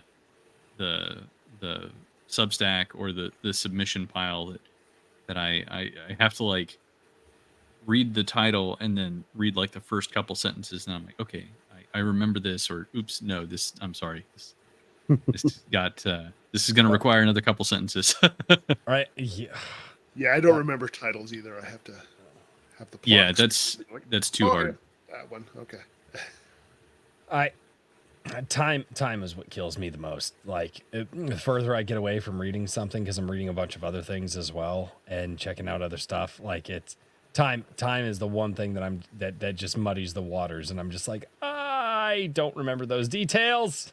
Man, I can only really read one thing at a time. That's part of my trick. Is Right. I don't try and read like a novel and then also read short stories. Like once I start reading submissions for Anvil, I just shut it down. Now I might stop reading a book to read a bunch of Iron Age media prompts, like the monthly prompts, just because those sometimes sneak up on me. But I try to like wrap it up, get done with it. I can do this, and I don't anymore, just because it's a lot better for me. That's part of the reason I like being a part of the book club that Katie started, is because it's like, okay, one thing, but I can read 5 books all like at the same time and keep all the stories straight. But it's like, okay, like Monday I'll read and it's like, well, I'm not really feeling that story today, and I can literally switch between the books and keep all the stories straight in my head. So I know I can at least five was the number that I was at one point in time, and then there were short stories that people were sending me in DMs and stuff like that and wanting me to check out and like yeah, but it got to be a little, and then trying to fit all that in with life and stuff, it was just like, okay, all right. So now when now when the book club comes up, they're like, hey, we got to get this book done. And I'm like, all right, the Saturday and Sunday before, I'm going to cram the book. If I need to finish it the night of the live stream, I will do that. That's kind of how I rock and roll now. But yeah, I can't even imagine reading all of the short stories and all of the books and everything that you guys read like constantly. Like that is a lot. I mean, it's a lot of fun, and I think that the only problem I have with short stories is that they are short stories, so it's like you have a little bit less to sort of like grab onto, Gotcha. you know. So it's like, and also I generally don't look at names, and sometimes I don't really even look at titles. They just get a number and go into the spreadsheet, you know. And so I just start reading, and I'm like, I have to, you know, make sure I familiarize myself with which story it is that I'm thinking about. So no, that yeah, you're still doing. But yeah, I want you to clean. I would like for you to clean up the thing in Iron, because I don't remember any of the characters' names, but I remember the overall happenings, and I thought it was a good one. It was definitely close to there. It's what's the character's name? Kellamon. So it's there not, it is. Not Skarda. It's a different kind of hero. He's he's about a roguish 16-year-old rogue thief, sort of caught up in a gang war and in a fantasy city. So that sounds cool. Yeah. A redheaded. Why does that sound familiar to me? Yeah, I don't know. There may be a story or two where there's a kind of a roguish 16-year-old in a. No, specifically I think it sounds like Caramel. No, there was a story. What was the story in Anvil 1 with the who was that written by? Oh, are you thinking about Eve of Perrin? Yeah. I'm trying to remember who wrote it. My brain kicked out. Wasn't it R.H. Snow's son that wrote it? It was Joshua M. Gonzalez. That's right. Sorry. Does she have a? I was just like, I know that sounds familiar, but I hope I haven't stolen someone's name. I'll have to look into that. No. You're fine. I don't think you did. I'm a drunk redneck. Why? I keep telling you people, and you just don't. And the pile just fell. I'm trying to remember the name of the character with that one, but he returns in the 4th issue. So you'll be cool. Awesome. Oh no, this is not a good thing. My Master Chief is gonna fall. I screwed with stuff. It's not good. Talk amongst yourselves, gentlemen. I'm just fixing the background. It's fine. I gotta be careful with names, because sometimes I come up with something. I'm like, oh, great name. What's a great name? Oh, Cull would be a great name. Yeah, it's original. Wait. There's nothing. No such thing as originality. Yeah. There you go. That's what you call your next character. Just call him original. Like, Yeah, you can't get too obsessed with it, because someone has done whatever idea before, and unless you want to go down the rabbit hole of just having some kind of unpronounceable gibberish name. Oh yeah, I studiously avoided having that. Gulzagar with the dash was the craziest name I had in my book, and I questioned that one during our session. No, I definitely want them all pronounceable without looking up things in the dictionary. I'm going to be 100% honest. That's what I call the fantasy fucking names.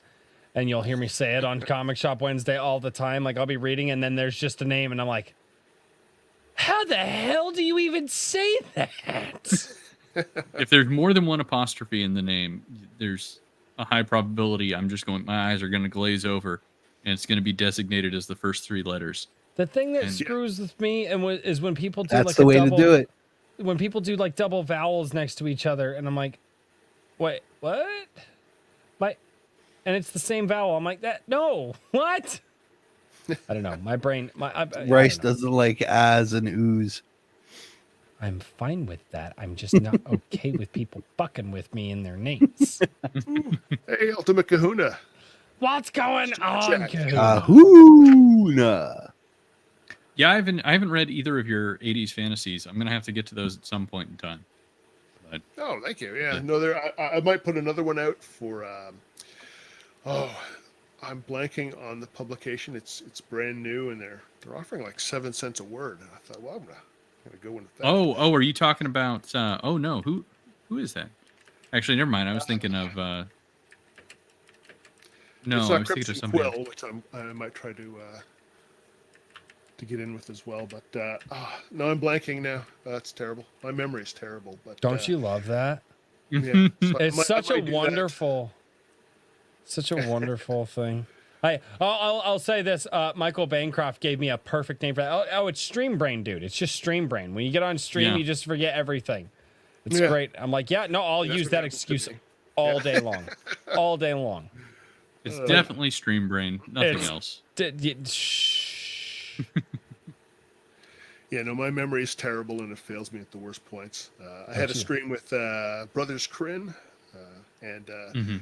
you know, it's like, well, you know, talk about this Conan story or that Conan story. I'm like, oh, they've all muddled together, man. I'm drawing a blank. It's hard. Yeah, What can you do? yeah, but Oh, I'd like God. to write another one of these at some point soon. They're Are just you short. gonna collect those into like a Yeah, at some point larger maybe I'll set? get 5 of them together, and then I'll get actual, because this is, I don't know, this is my art. I'm not really happy with it, but I'll get. Oh, that's your pro art? artist What? to do.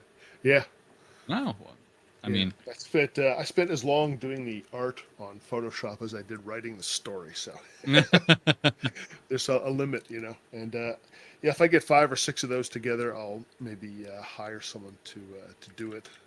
yeah. I tell you what, I've been thinking about trying to get some like really proper, like pocket-sized novellas made, just really small books, just to see if people are interested in the form factor there. But I'm pretty sure, like, Amazon would absolutely, like, they would scream if you tried to make a book in a small form factor. They like big books.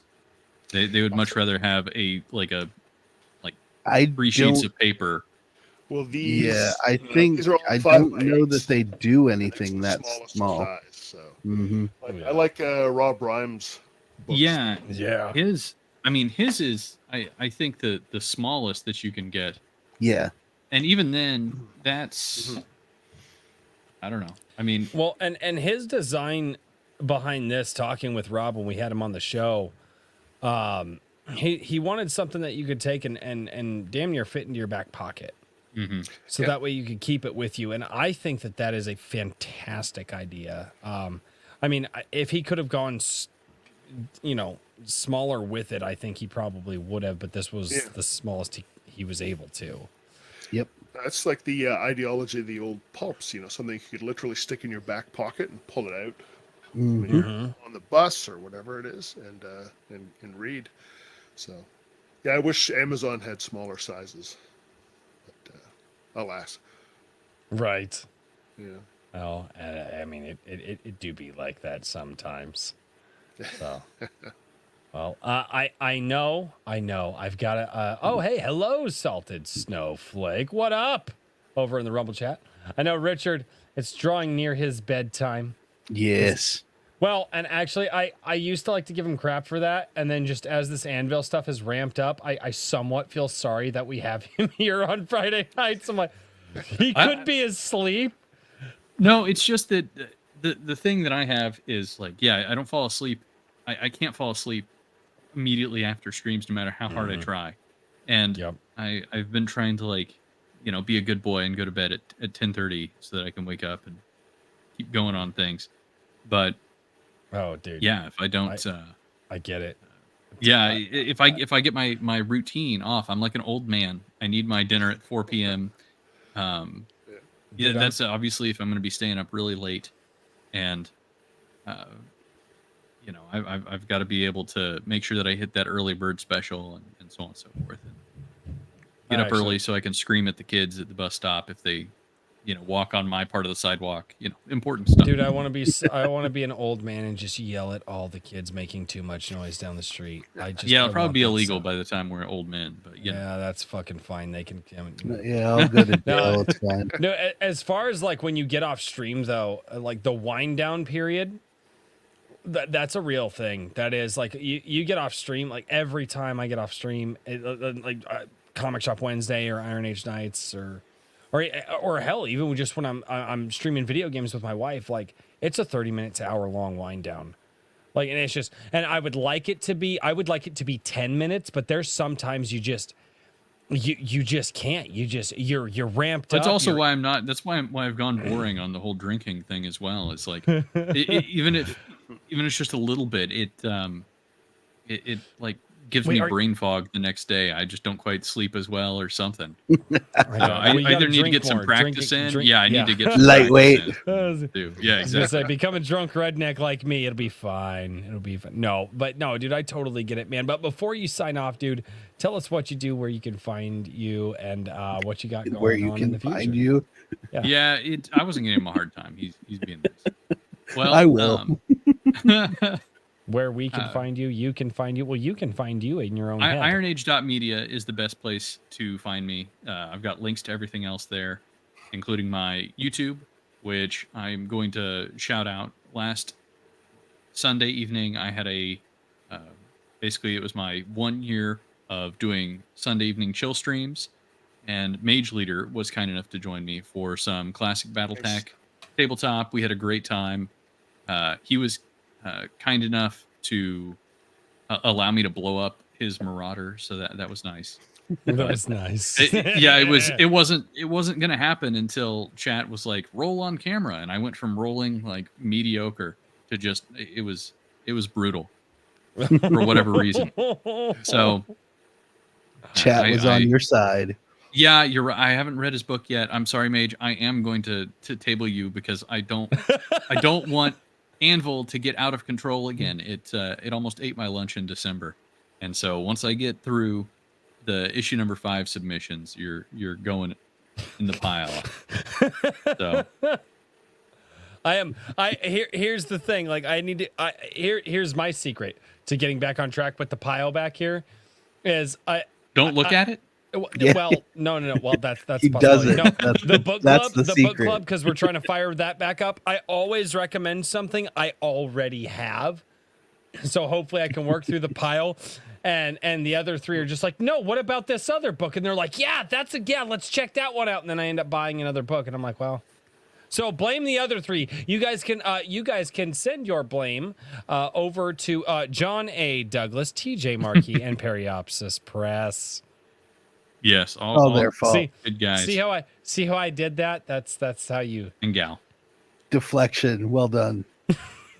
Yes. All right. Well, guys, thank you. I enjoyed man. chatting, Eric, and I look forward to. Good seeing you, Richard. I look forward to seeing more from you. And I was gonna say I was gonna try and read Weird of the Skull Totem before we talk to you, but since we bumped you up, that didn't happen. So now I'm gonna have to put Mage Leader on there. But once I get through that, you're already there. You're downloaded. Bumped us up. No. He saved our asses tonight because our guest that we did have scheduled got sick, and we were scrambling to try to find a guest. And Eric literally moved his schedule aside and was like, "Guys, I got you." Graciously came on. Yes. Yes. No, but I fucking say also, that because Eric it's hard to schedule people last minute. Like, people have lives and jobs and families and shit. Like, the fact you're more interesting than work, so. Oh, joy! We crossed the lowest threshold. Thank you. Ladies and gentlemen, welcome to Iron Age Nights. We're more interesting than your day job. Yeah. There you go. There you go. That's our new motto. That's all right, guys. Good night, Richard. Well, I'm going to head out. Everybody have a good night. AnvilMagazine.com, Iron Media, and check out Eric Waag's YouTube if he doesn't talk about it more, because he does some good reviews and my YouTube. Yep. Oh yeah, you have a YouTube. I forgot about. Oh YouTube. Oh yeah. Oh god. We're awesome hosts. We do the utmost of research on our guests, all of our guests, before we have them on. That surprise face that I do, like, oh wow, you did this thing. No, I already knew that. That's just for the camera. Oh, dude, man, we covered a lot of ground. God, I see the chat giving me, and people started sending in money to give me shit. That's. Yes. Sorry, I haven't been really paying attention to chat because I have to just focus on one thing. If there was you're a good. bear over here, I wouldn't. Dude, yeah, I love need the chat, but I don't pay attention to the chat either. Oh, yeah, that's awesome. Yeah, I do. I need a third monitor is my problem because I have a lot going on this screen. So, okay. Daniel does research. Royce just wings it. No, Daniel has the benefit of working with like 75% of the people that we have on this show and has already proofread, edited, and sent out the edited versions of their books to them before we have them on the show. Usually, yeah. 75% might be a little gracious, but it happens more often than you guys would think. There are people I didn't know he was working with until the night of the show, and I'm like, we're on episode 69. Giggity. Yep. I think there have been probably about 12 guests that I haven't directly worked with. Yeah, so. And those 12 Pretty guests close. that he hasn't directly worked with, he works with them now. Some of them. Some of them, yeah, like at least 6. Yeah. Like now, yeah, we're talking about pre-show. He pre-show he didn't work with them. After the show, he did. Yeah. So yeah, Iron Age Nights bringing people together. Oh, good lord.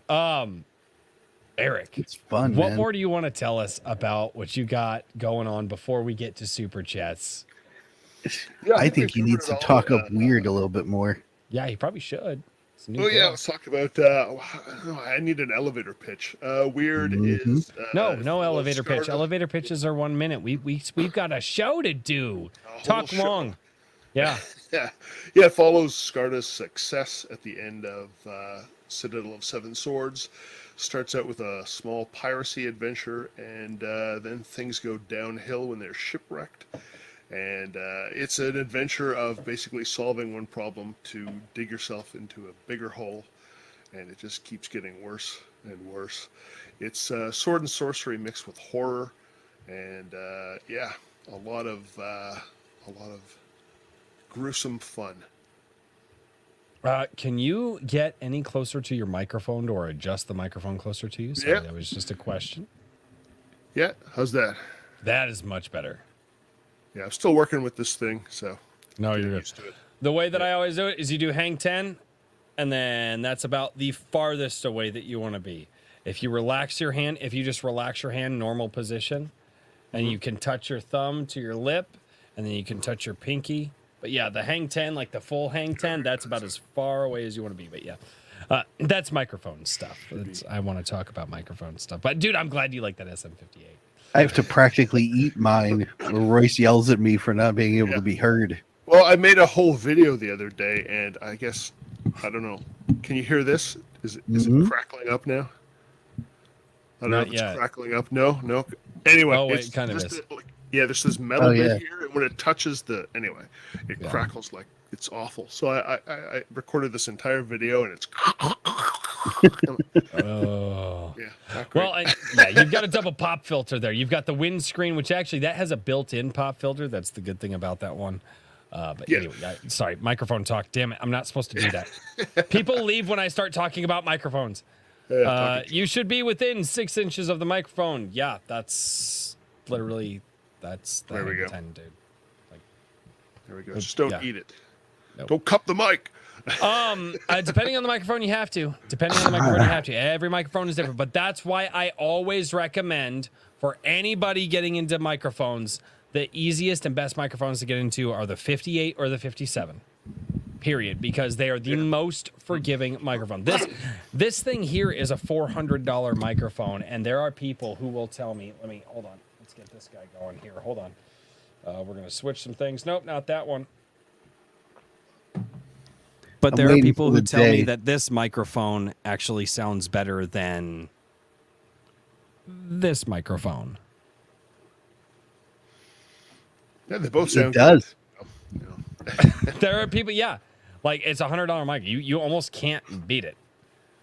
SM57. The 57's really good, man. The 57. Yeah, it's really good. Yeah. No, my wife has she hasn't plugged it in yet, but it's like an $800 mic. She's trying to get into doing voice work, so she's going to set up a whole thing in a closet, and some That takes a lot of sound blocks and all kinds of things.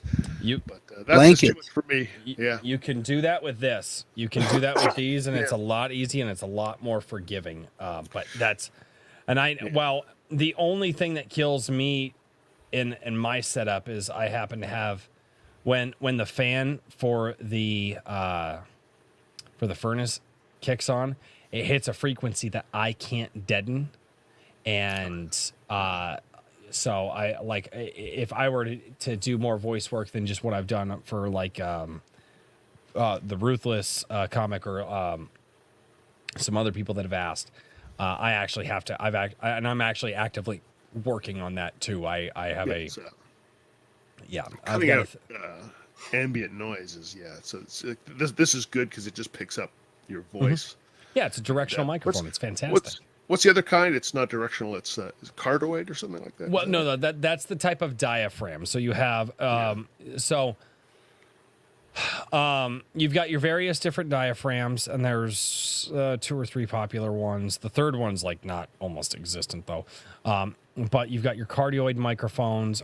You have your condenser microphones. You have your directional and omnidirectional microphones, right? I would not recommend. And everybody says, oh, you're getting into voice work, you've got to find a condenser microphone. They're fucking stupid. I'm sorry. They're fucking stupid. They've never worked with microphones before in their fucking lives. They're morons. Shut up, Daniel. They just are. No, you find yourself a damn good We killed him. dynamic microphone. Dynamic microphone. Get yourself to a quiet room, and if you've got this, this bullshit about condenser microphones.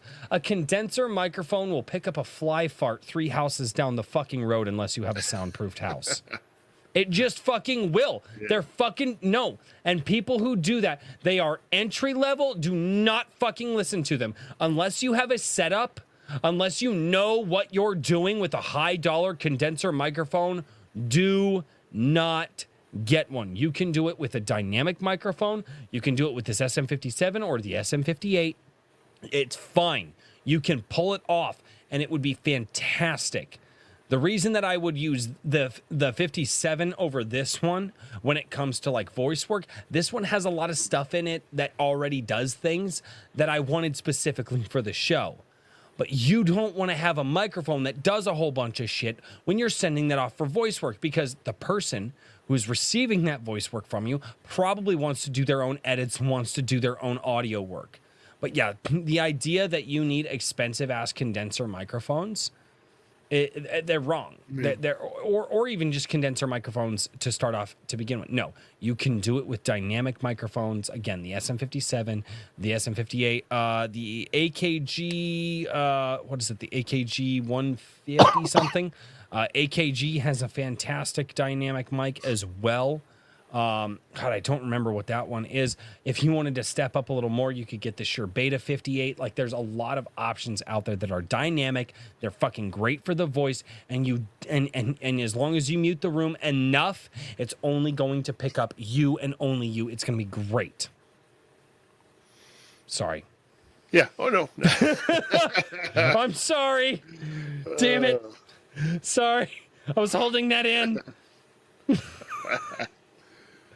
All of this stuff interests me because it's all stepping out of my comfort zone and trying new things, which I think if you're an author, if you're a small author, you're pretty much running the whole business yourself. So you kind of have to get used to doing other things. You know what I mean? So yep.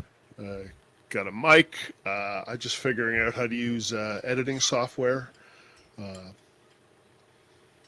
Yeah, I just made a book trailer for Weird of the Skull Totem. It's pretty short, and yeah, it took me like 3 days to do, but it's just fun figuring it out. You know. No, good. and that's awesome, man.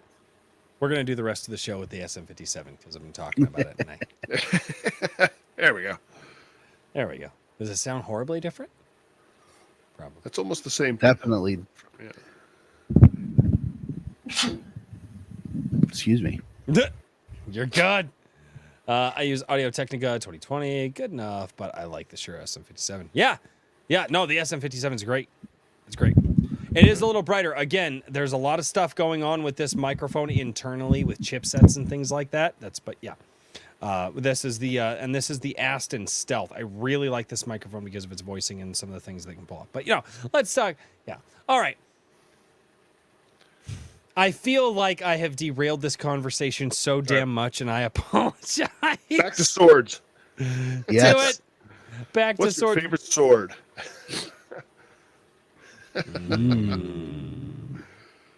That's a good one. What are they're the Tibetan hook blades. Have you ever seen those things? Where you can actually, they were designed, you could actually hook the ends of them together and they had like a blade for a guard. Oh yeah. I cannot remember the names of those. I gotta look this up. This sounds pretty cool. The hook swords are very cool. And that is the translated name for it. Yes, it is. So yeah, those are great. Okay, Royce, blame the mic on your anime voice. Probably. Actually, this was the microphone. This one's dead. I actually have no EQ voicing compression. Very little compression in this one. But yeah, this one I very what pisses me off is I wanted to upgrade my audio quality so damn bad, and everybody still likes the 57. Like I have actually thought about taking my $400 microphone and just putting it back in its box and just putting it away and just throwing the 57 up here, because a lot of people seem to like the 57 better. Damn it. Mm-hmm. Yeah. You can thumbs up super chats now. Yes, you can. Fucking get super chats. Yeah, no, the Tibetan. I'm gonna like Herman's post here. Damn it! No, do not like the Hedge's post. Damn it! Hello, Hedge. Hi, Hedge. How are you doing? So I see how you guys are. What do you guys say we get over to the super chats? And Eric, I'm so glad that we were able to have you on tonight, man. Thank you for having me. Yeah, well, and thank you for kind of working through the early stages of sickness. And God, I hope it doesn't get any worse for you. We'll see how I feel tomorrow. I'm supposed to take my kid to parkour. We'll see how that works out. Very nice. Oh, I can heart everybody's super chats. Oh my God. No. Can you guys do the heart, or is it just me? I think it's just you. Oh, okay. Well, I'm special. That's fine. So yeah. All right. Yeah. So guys, this microphone or this microphone? This A or B? The difference in sound to me is A sounds more natural. And it should, because there's a lot less EQ. There's a lot less compression. The noise gates are a little bit softer on this one. B all day. Wow. Really? Two. B Really? gives you the radio voice. This one A here? is more natural. Yeah. Yeah. This one here? Yeah. Mm-hmm. They sound the same to me, not gonna lie. Depends on what speakers you're on, too. I can hear a lot of differences in them, and I did that intentionally. So, but yeah, no. A microphone, but that's the thing, guys. Sound quality is so important to any of you. Good night, Bat Sauce. Sound quality is so... Hey, good night. B sounds like ASMR. Yeah. That's interesting. No, softer tones. But again... I've got a It's a new soundboard market here that, for you, Royce. Yeah, right. No, I probably could. Yeah. Some motherfucker be sitting there and you'd be like, yeah, that's right. You're gonna fall asleep now. Wake the fuck up! You got shit to do. Nah, I just spend like 3 hours talking about audio equipment. That'll put anybody to sleep. It's so interesting, dude. I spent over a decade of my life learning audio equipment. I'm surviving, having started as a hey, awesome, Ocean's Child. All right, guys, let's get over to some of these chats. We're going to start off with a few chats here that are not super chats. That are not super chats, but let's do it. I want to speak into this microphone, but that's not the microphone that's active right now. It's funny. It's so confusing. All right. So Raving Dad Gaming says, how do you guys get your books done so fast? And I think this is less of a surprise question. Raving Dad Gaming, I'm related to him. He's my cousin. He's been working on his book since high school, trying to get it done. And so I think he's asking technically, like, what are you guys doing to crank these things out as quickly as you can? Eric can go first. Yeah, I think I was just gonna say Daniel will just tell you. It's just I think writing a little bit every day. I've been thinking, I'm not writing fast enough. I'm writing down 400-500 words a day, and that's all I'm getting. And That's fantastic. Some people are out there like doing, oh, you should do 4,000 or 5,000. I'm like, that's not going to happen. But just a couple of paragraphs every day, and yeah, you'll get there.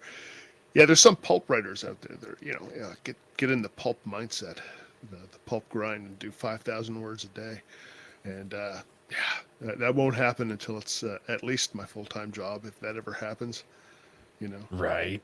I have maybe That is the difference. half Yes. an hour to an hour of time I can create for myself every day if I'm lucky. Yeah, I didn't write anything today. It was just one of those days where I'm like, forget it. So, but that's a big part of it. And yeah, I'm trying to get, I guess, a routine down. So I'm getting a bit more used to writing, doing the actual writing, which is the part I enjoy. So I went from two and a half years with Citadel down to about 4 months with Weird of the Skull Totem. And now I have to get a routine going with my editing.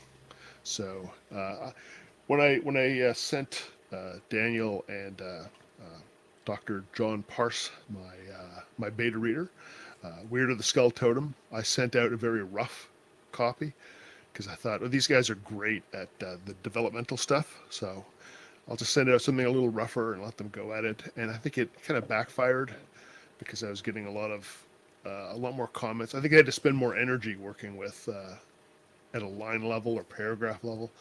So yeah, I'm going to do some more polishing on editing and before I send out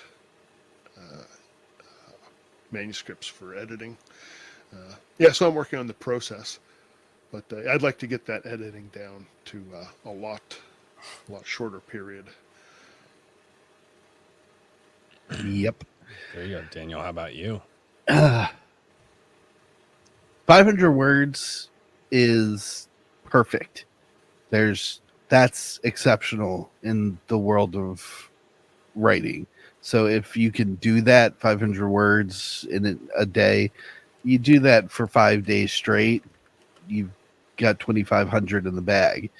And for me, because of the way I structure all of my books at this point, that's half a chapter. I usually try to average about 5,000, which is my weekly goal. And that's just taking about an hour. Those of you who have watched my Sunday writing streams, the freelancer, can see that in 2 20-minute writing spurts, I can crack about 1,500 words. And doing 5,000 in a week is roughly 3 hours of my week. So that's how I make these things come to life so quickly. The editing process for me, and this is something that you could potentially use, Eric, is I put each thing that I've completed away for about a month and work on other stuff. Yeah. Let it sort of fall out of my head, and then I go back and look at it, and by that point it's semi-fresh. Yeah, I'll start to remember where I was going with everything, but in the initial examination of the manuscript on that first editing round, it's pretty fresh, and I can see a lot of the errors that I as an editor would flag. on anybody's project. And then, That's I what have do. my own editor that I then send it to afterwards. Yeah. I do not multiple revise. I revise once.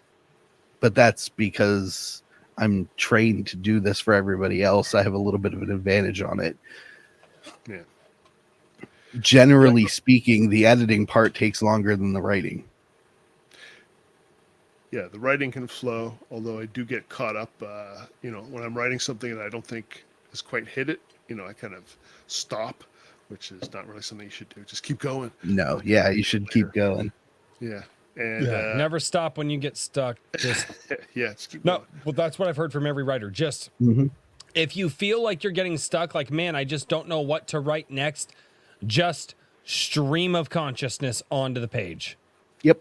Or like open up a separate Word doc and just pick up from where you're stuck and just stream of consciousness into this extra Word doc until all of a sudden something comes out. That is literally what I have heard from every writer. It's like, no, it's like the only way to unclog the dam is to unclog the dam. Like, just start, just go. That's what I've heard. The best thing that you can do to start writing for the day or when you get stuck on something is spend 10 minutes on it. If you haven't sorted it out in that 10-minute period, then it's not going to happen. You can move on to something else. If you've run out of your allocated writing time, don't sweat it. You'll hit it the next day. But one of the things I tell all my coaching clients when they ask about how to get into the writing mode is just do it. Mm-hmm. Sit down and start. Write for 10 minutes. If you're not feeling it by the 10-minute mark, quit. Go do something else. You're not reaching flow state. You're not going to make much progress. You're just going to spin your tires. Yeah. But no, that's usually by the time you get 10 minutes in, you're already in the zone. Yeah, no, that's the big part of my day is just bringing the document up on screen. And that's half the battle, honestly. And then, I've learned to sort of write in broken periods because if I'm writing at work, I can do it during breaks and between things, and it gets interrupted constantly. So it's just something I've had to deal with. So Writing sprints are great for that. yeah. Oh yeah. Now, the editing thing, there will be an upcoming freelancer live stream where I go into that because it came up last Sunday and I've been rolling it around in my brain. So I know what I want to talk about. It's probably not going to be this week's discussion, but possibly next week's. There you go. Yeah, I just discovered this series you're working on. So I've watched one and I'd like to see this one coming up. It's fun. It's just a lot of music because literally it's 40 minutes of watching me type, but there's a joy to it. And I feel like those that watch it get an opportunity to be inspired and motivated to take that time with me. And that's why I wanted to do it. Yeah. Go ahead, Race. No, one of the things that I remember, like I said, when I started writing, a few years back, and but I don't type. I actually physically write, which I always remembered, like, wow, if I ever actually finish this thing, I'm actually going to have to type all the thing out. But that's one of the things that I like to do is actually physically picking up a pen or a pencil, and I like to write in pencil. But writing it down, because sitting in front of a screen for me is just a nightmare if I want to do anything creative. I never wrote any of my songs that I did back in the day. I never put any of those neat. On what? Open that up again. Mine? Yeah, open it up again and show it to the camera. It's not that. Does anybody else see that? Or is it just me?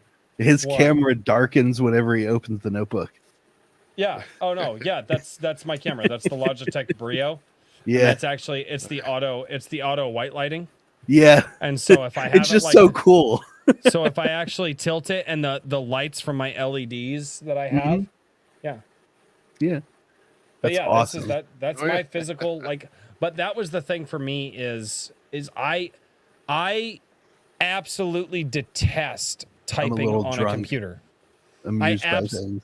Oh, yeah? I absolutely detest typing on a computer. I fucking hate it. It's fucking annoying. Even when Daniel knows. You guys know in the Gilded, I voice to text everything. I hate physical. He But if I does. can It's sit fucking down annoying. and I can write. No, it's called writing, not print. It's called writing. Everybody calls it cursive now. It's writing. Yes.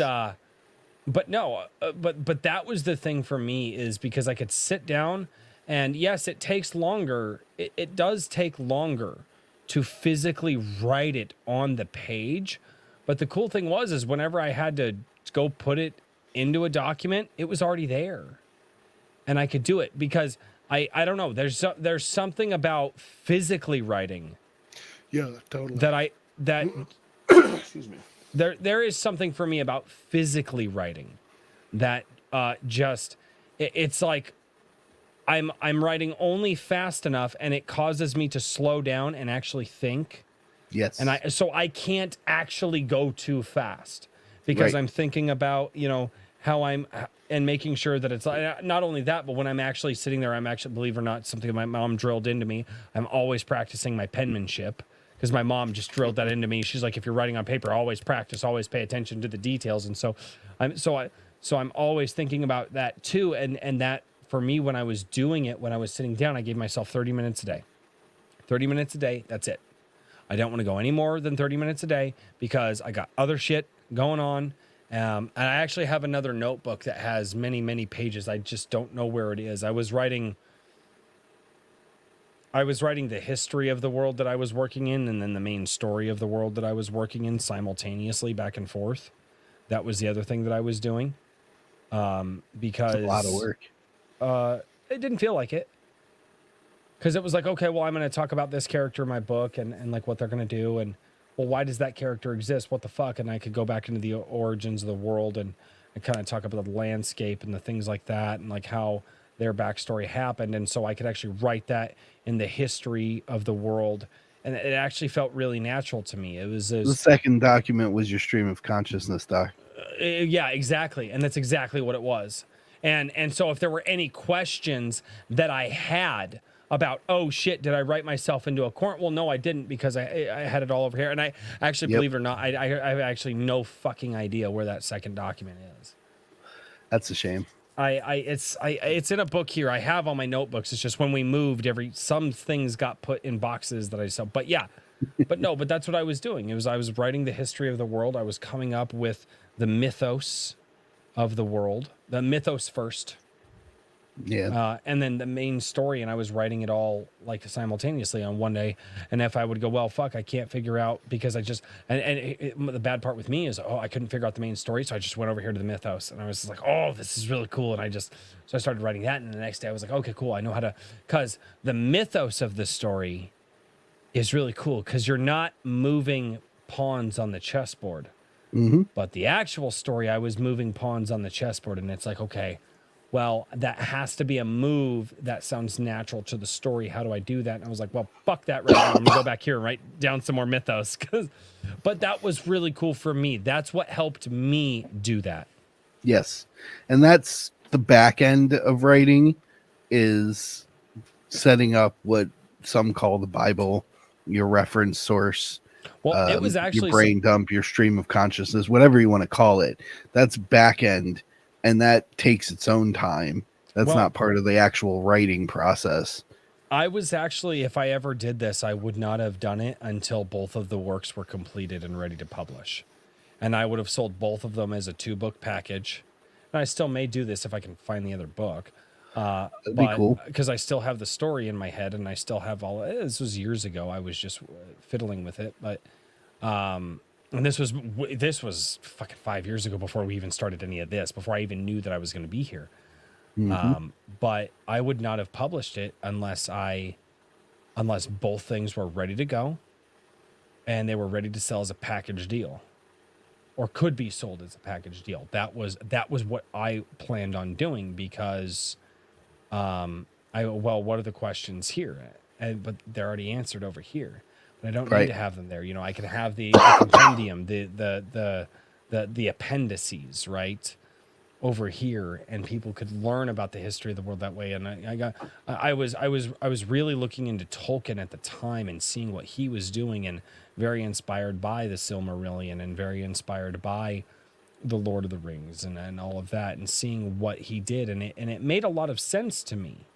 It made a Yep. ton of sense to me to write two things at the same time. It just made sense in my brain. It's like, well, yeah, I have this world that these characters live in. Why not write it? It's already up here. Why not put it down on the paper at the same time? And that was so that way I have that backstory. I have that history. I have that thing that I can look at and I can reference and go, oh, that's what I thought. Because time is the enemy of memory. Yep. And it just made, I don't know, that made sense to me. Maybe I don't No, know.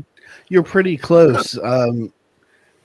As Eric called himself a planter, half plotter, half pantser.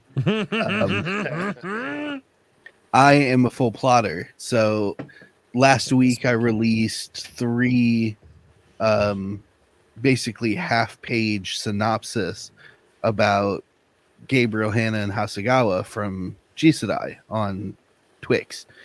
Those half-page synopsis are abridged bits of lore from a 75-page document that I have, which is my reference dump.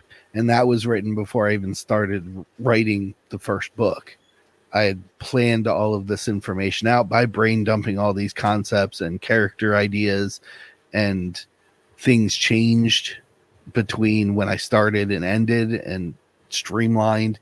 But that took me, those 75 pages took me about a month to create before I even started writing the first book. Yeah. And those things gave me the opportunity to create my outline system. And my outline system is what makes the writing so fast and efficient, is that every day when I go to sit down with the document, I don't have to reread the previous chapter or reread from chapter 1 when I'm on chapter 12, or, sometimes further if it's a longer book. All I have to do is reference the outline, which is based on that brain dump document full of lore information. And I do 4 bullet points per chapter. That's 4 main things that need to happen before the end of that chapter is done. And part of the overall plot, everything in between is flow state. It's I'm living in the moment of the scene that I'm writing and describing it to the reader through text. But without that outline, I would probably be half as efficient when I sit down to write. Oh yeah, when you plot, then the actual writing comes, I think, a little faster. So Very much so. yeah, I'm going to try using. I'm reading some books on writing, and I'm going to try using a method of writing down each scene on a cue card. And That's a good one. yeah, so I've got an idea for sort of a heroic fantasy, doing a trilogy. I don't think it'll be done until 2026 or something like that. It's a totally separate world and story. But I'm going to try this cue card idea and set it up as a. I want basically all 3 books plotted out before I even start. So it's very much early stages right now. But yeah, my ultimate goal is eventually to spend on a smart TV that I can mount above my computer monitor and use that as a storyboard. no, nice. That's a good idea. Yeah, so basically like the cue card reference, but instead of tacking it up on the wall, it's just I have it up on the screen and sequenced so that I can just glance up and see instead of opening the document, and I can expand into each cue card. Yeah. No, I do like physical things to touch though, so like having a bunch of cue cards I can move. Yeah. One cue card, one scene, and then I can move the order or do what I want to them, So, yeah, I can see that being a great way for people that are into that sort of physical interactive inspiration. Technology is my guilty pleasure. I like to play with gadgets. So that smart TV, I used to work with them when I was teaching, and I loved the functionality of those things. So I'm like, this is the goal, to have $5,000 I can blow on a freaking massive smart TV I can mount on the ceiling and just have it hanging over my workstation. The money for that would be nice. So Raving Dad Gaming has got a question really quickly, and then we're going to move into other questions. So let's make this one. Yeah, absolutely. Do you map out the whole book, or just go one chapter at a time? Yes. Yes. Well, the truth of the matter is, you do map chapter by chapter, but whereas maybe Eric, and being more of a discovery writer, would map chapter by chapter, and then like map a chapter right, and then tie chapter 2 to what he's written. I plot specific points, like I was just talking about. I plot specific points and give myself the entire book outline in 4 bullet point chapter sequences.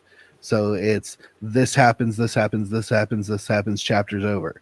Next chapter, this happens, this happens, this happens, and it all flows down to the end in what I call the roller coaster effect. So the first sequence is the uphill.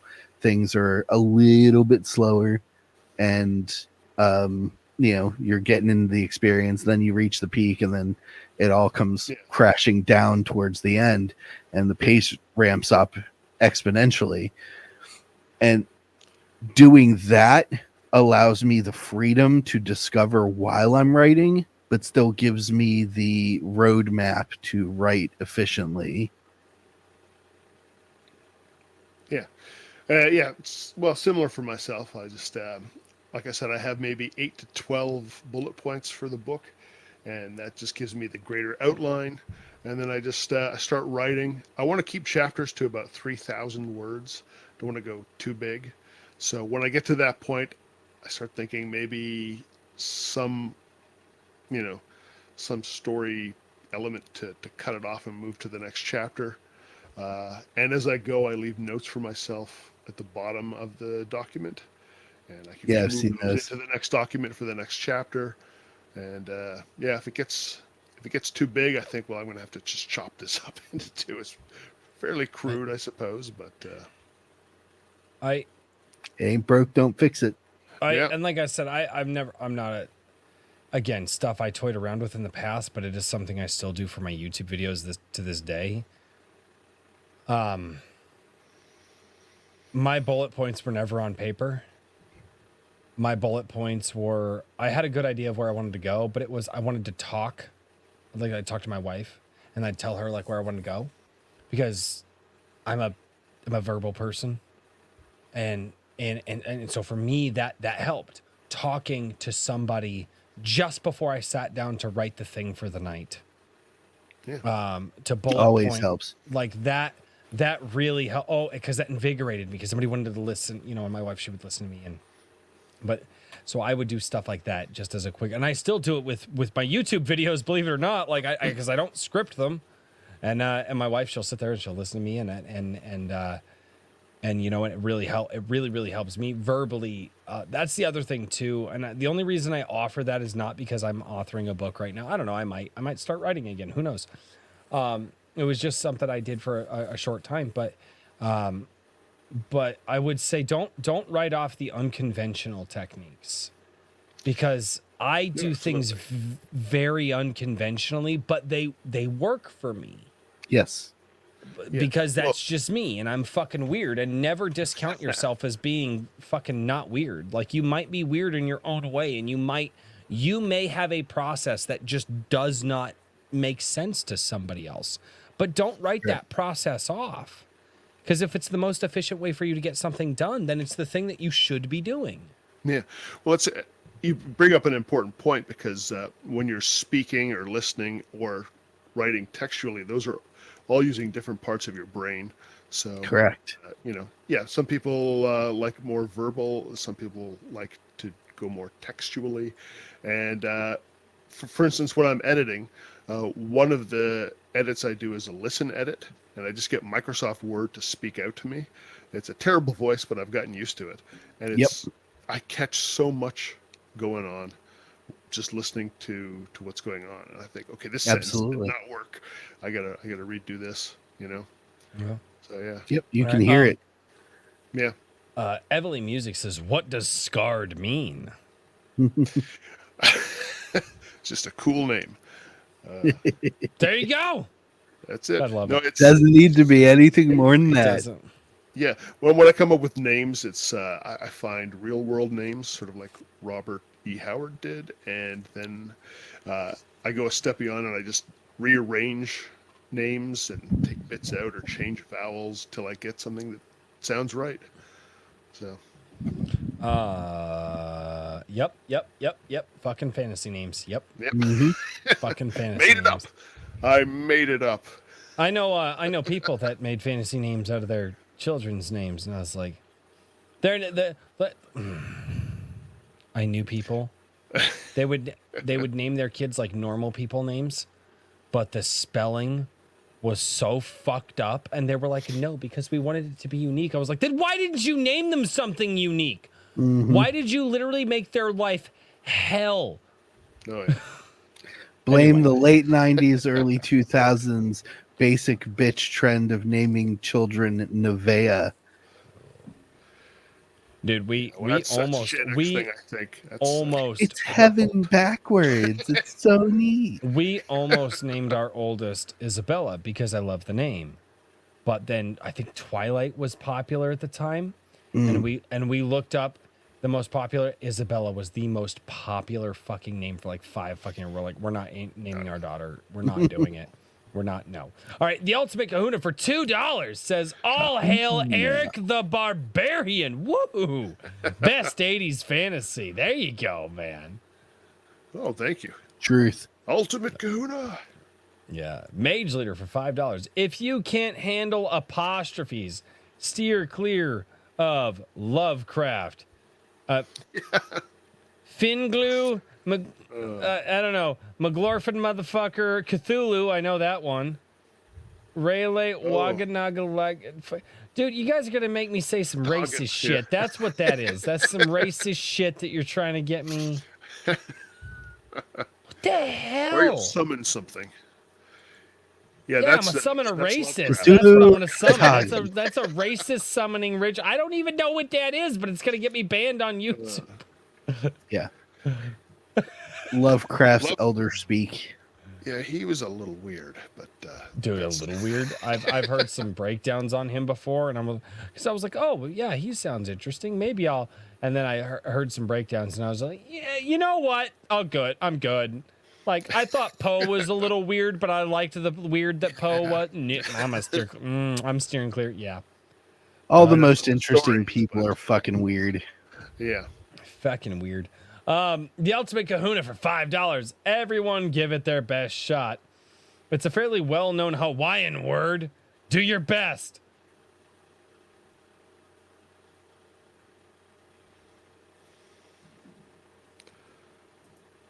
No. No. No. No. Hama kuna kapau. Kana. Sure. Maji-chan for $2.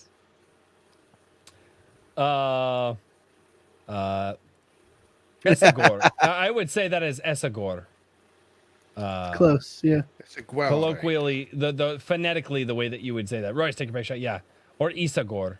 One of the two, if you're going with a long E. But that's how I would say that.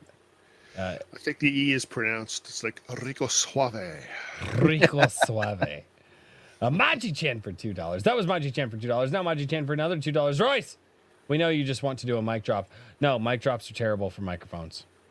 Except for the SM57s and SM58s. They can take it. Ask me how many times that one's been dropped. More than once is the answer. Herman P. Hunter, the Lore Forge for $5. Could you repeat that stuff about mics? No. You guys can watch it on the VOD. You can rewind this live. It's true. Raving Dead Gaming member for 13 months. You are special, Royce. special ed. Fuck off. Possibly. Maybe. You're probably right. Special ed. Mama dropped him on his I head. couldn't smash Mama guitars. didn't drop me on my head, but she watched me roll off the bed, and I was like, Mom, why weren't you watching me? She's like, I was watching you. I just couldn't get to you in time. That's actually Now one of my he thinks earliest he's memories. a piece of bread because he's a little bit special.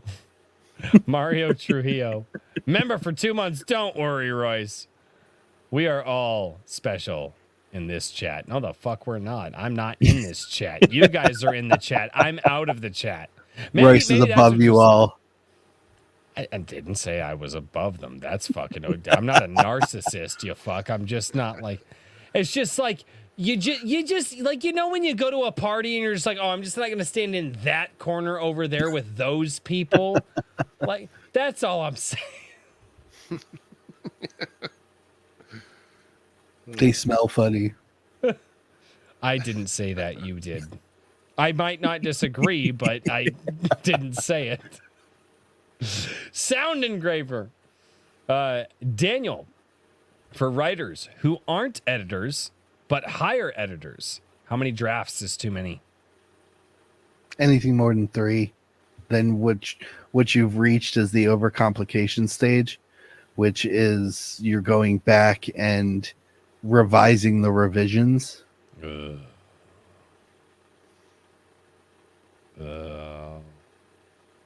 sounds like a nightmare. It is. I don't know. Yeah, I've I actually don't They done know. call that it with the hell of songs a before. 1,000 cuts.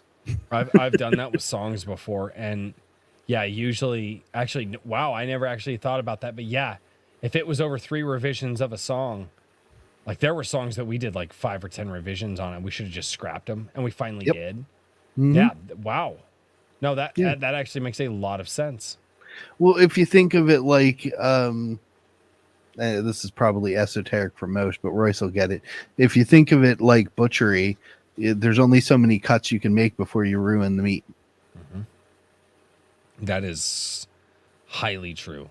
And here's the thing. There are only so many cuts that you can make before you ruin the meat, but those cuts that you make before you ruin it, believe it or not, they have to be precise. Yep. It's whenever you're doing butchery or whenever you're cutting up a slab of meat, you have to cut very intentionally. If you're just winging it, if you're not being as precise as you can, you may have already fucked up on that first pass through and That's not true. even realized it. So you've got to have that precision down there. And that is why I always recommend professional editors, not because I want to make money off of you, but because you need someone else that's capable of making those precision cuts for you and to show you how to do it. Yeah. It's like, I mean, if you guys, if we're going to use the meat analogy, right? So you guys are the person that went out, you harvested the animal, whether that's through hunting or whether that's because you raised it, but you guys harvested the animal, right? So now you have the animal, right? That's your job. You guys got the animal. You guys got the story. Now you're going to take it to the butcher. Now you're going to take it to the guy that processes the meat. That's going to be the guy that cuts it up and makes it all nice and packaged, and you can take it back home and you can use that meat and you can nourish it. You give it over to the butcher, which is your editor, and you can take that food back to those that you want to nourish with it. If you cut it up and fuck it up yourself, you're going to get a lot less nourishment out of that story. Again, because reading is nourishment for the mind. Yep. And that's a big, big thing there. So That's a good analogy with editing. It's butchery. I can't believe that it actually works, but it kind of fucking does. Yeah, it does. Yeah. It actually really does work the more I think about it. Oh, goodbye, chapter 2. Goodbye, chapter 2. Mario Trujillo for $2. Remember, Royce, we like you because you're weird too. I didn't say that I wasn't fucking weird too, okay? I just said that you guys have your corner and I might want to be over here. Where Never the cool said- kids are. Yeah, I've never been a part of the fucking cool kids. That's not a fucking thing. I'm just fucking with you. Mario Trujillo for $2 says, also, self-denial will not change your specialness. I never fucking denied that shit. I never fucking denied that I wasn't special. I just don't want to be special in that corner with you guys. There's a corner over here. I'm gonna be over here in my corner special with I'm like a loner special unless you come over to my house and I cook you barbecue. Then I'm like the king special. Because I'm cooking barbecue and feeding everybody copious amounts of alcohol. Yeah. Which that may or may not happen this year. We're gonna see that we really want to get the Iron Age barbecues set up. Let me see how the medical bills pan out first. I will make that shit happen if I need to.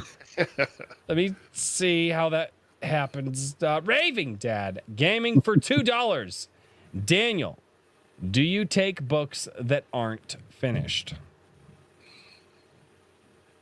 I think you're asking if I do developmental before the project is completed.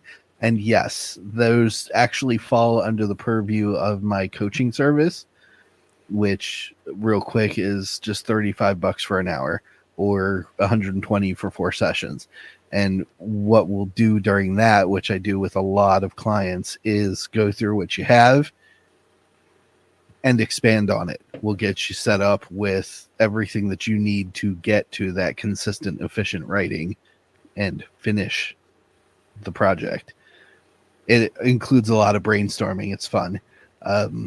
You could, if you want to know, you can probably ask Frederick Guimont. We've had a couple of really cool brainstorming sessions over his comic. Yeah. Keep talking for 30 seconds, guys. I'll be right back. Nope, you're good. Actually, we reached the end of the super chats. So, he's got the thing. So, no, and yeah, that's the thing too. Like I said, I learn a lot about all of this stuff, and I didn't even realize I had the books there. But it's just I kept looking, and I was like, oh yeah, I hang out with a bunch of writers and stuff now, and yeah, I got a couple of pages. But again, well, and there's a lot of people that are like, yeah, 5,000, 5,000 words a week. It's like, dude, I write, I physically write like 5,000 words a week. But that's the medium that I like to do. That's good though. I mean, if you consider that the minimum full-size novel is between 60 and 80K, then you're in 5,000 a week would be 12 weeks to reach 60K. So 3 months you'd have a completed manuscript that you then just need to do edits on and send to someone to review. Right. Well, and like I said, this was something that for the big boys who like to go with the thick books, and they end up cracking like 300,000 words or something. That's going to take more time, obviously, but still, if you're doing 5,000 a week, even at that, it's less than a year. Right. No, it really does depend. It really does. A little bit more than a year, actually. Sorry, my math was off. I'm a little drunk. Yeah, it'd be a year and 3 months. Uh-oh. And he's back. All right, here we go. He has returned. I have returned. Oh, I was going to say that we've reached the end of the super chats.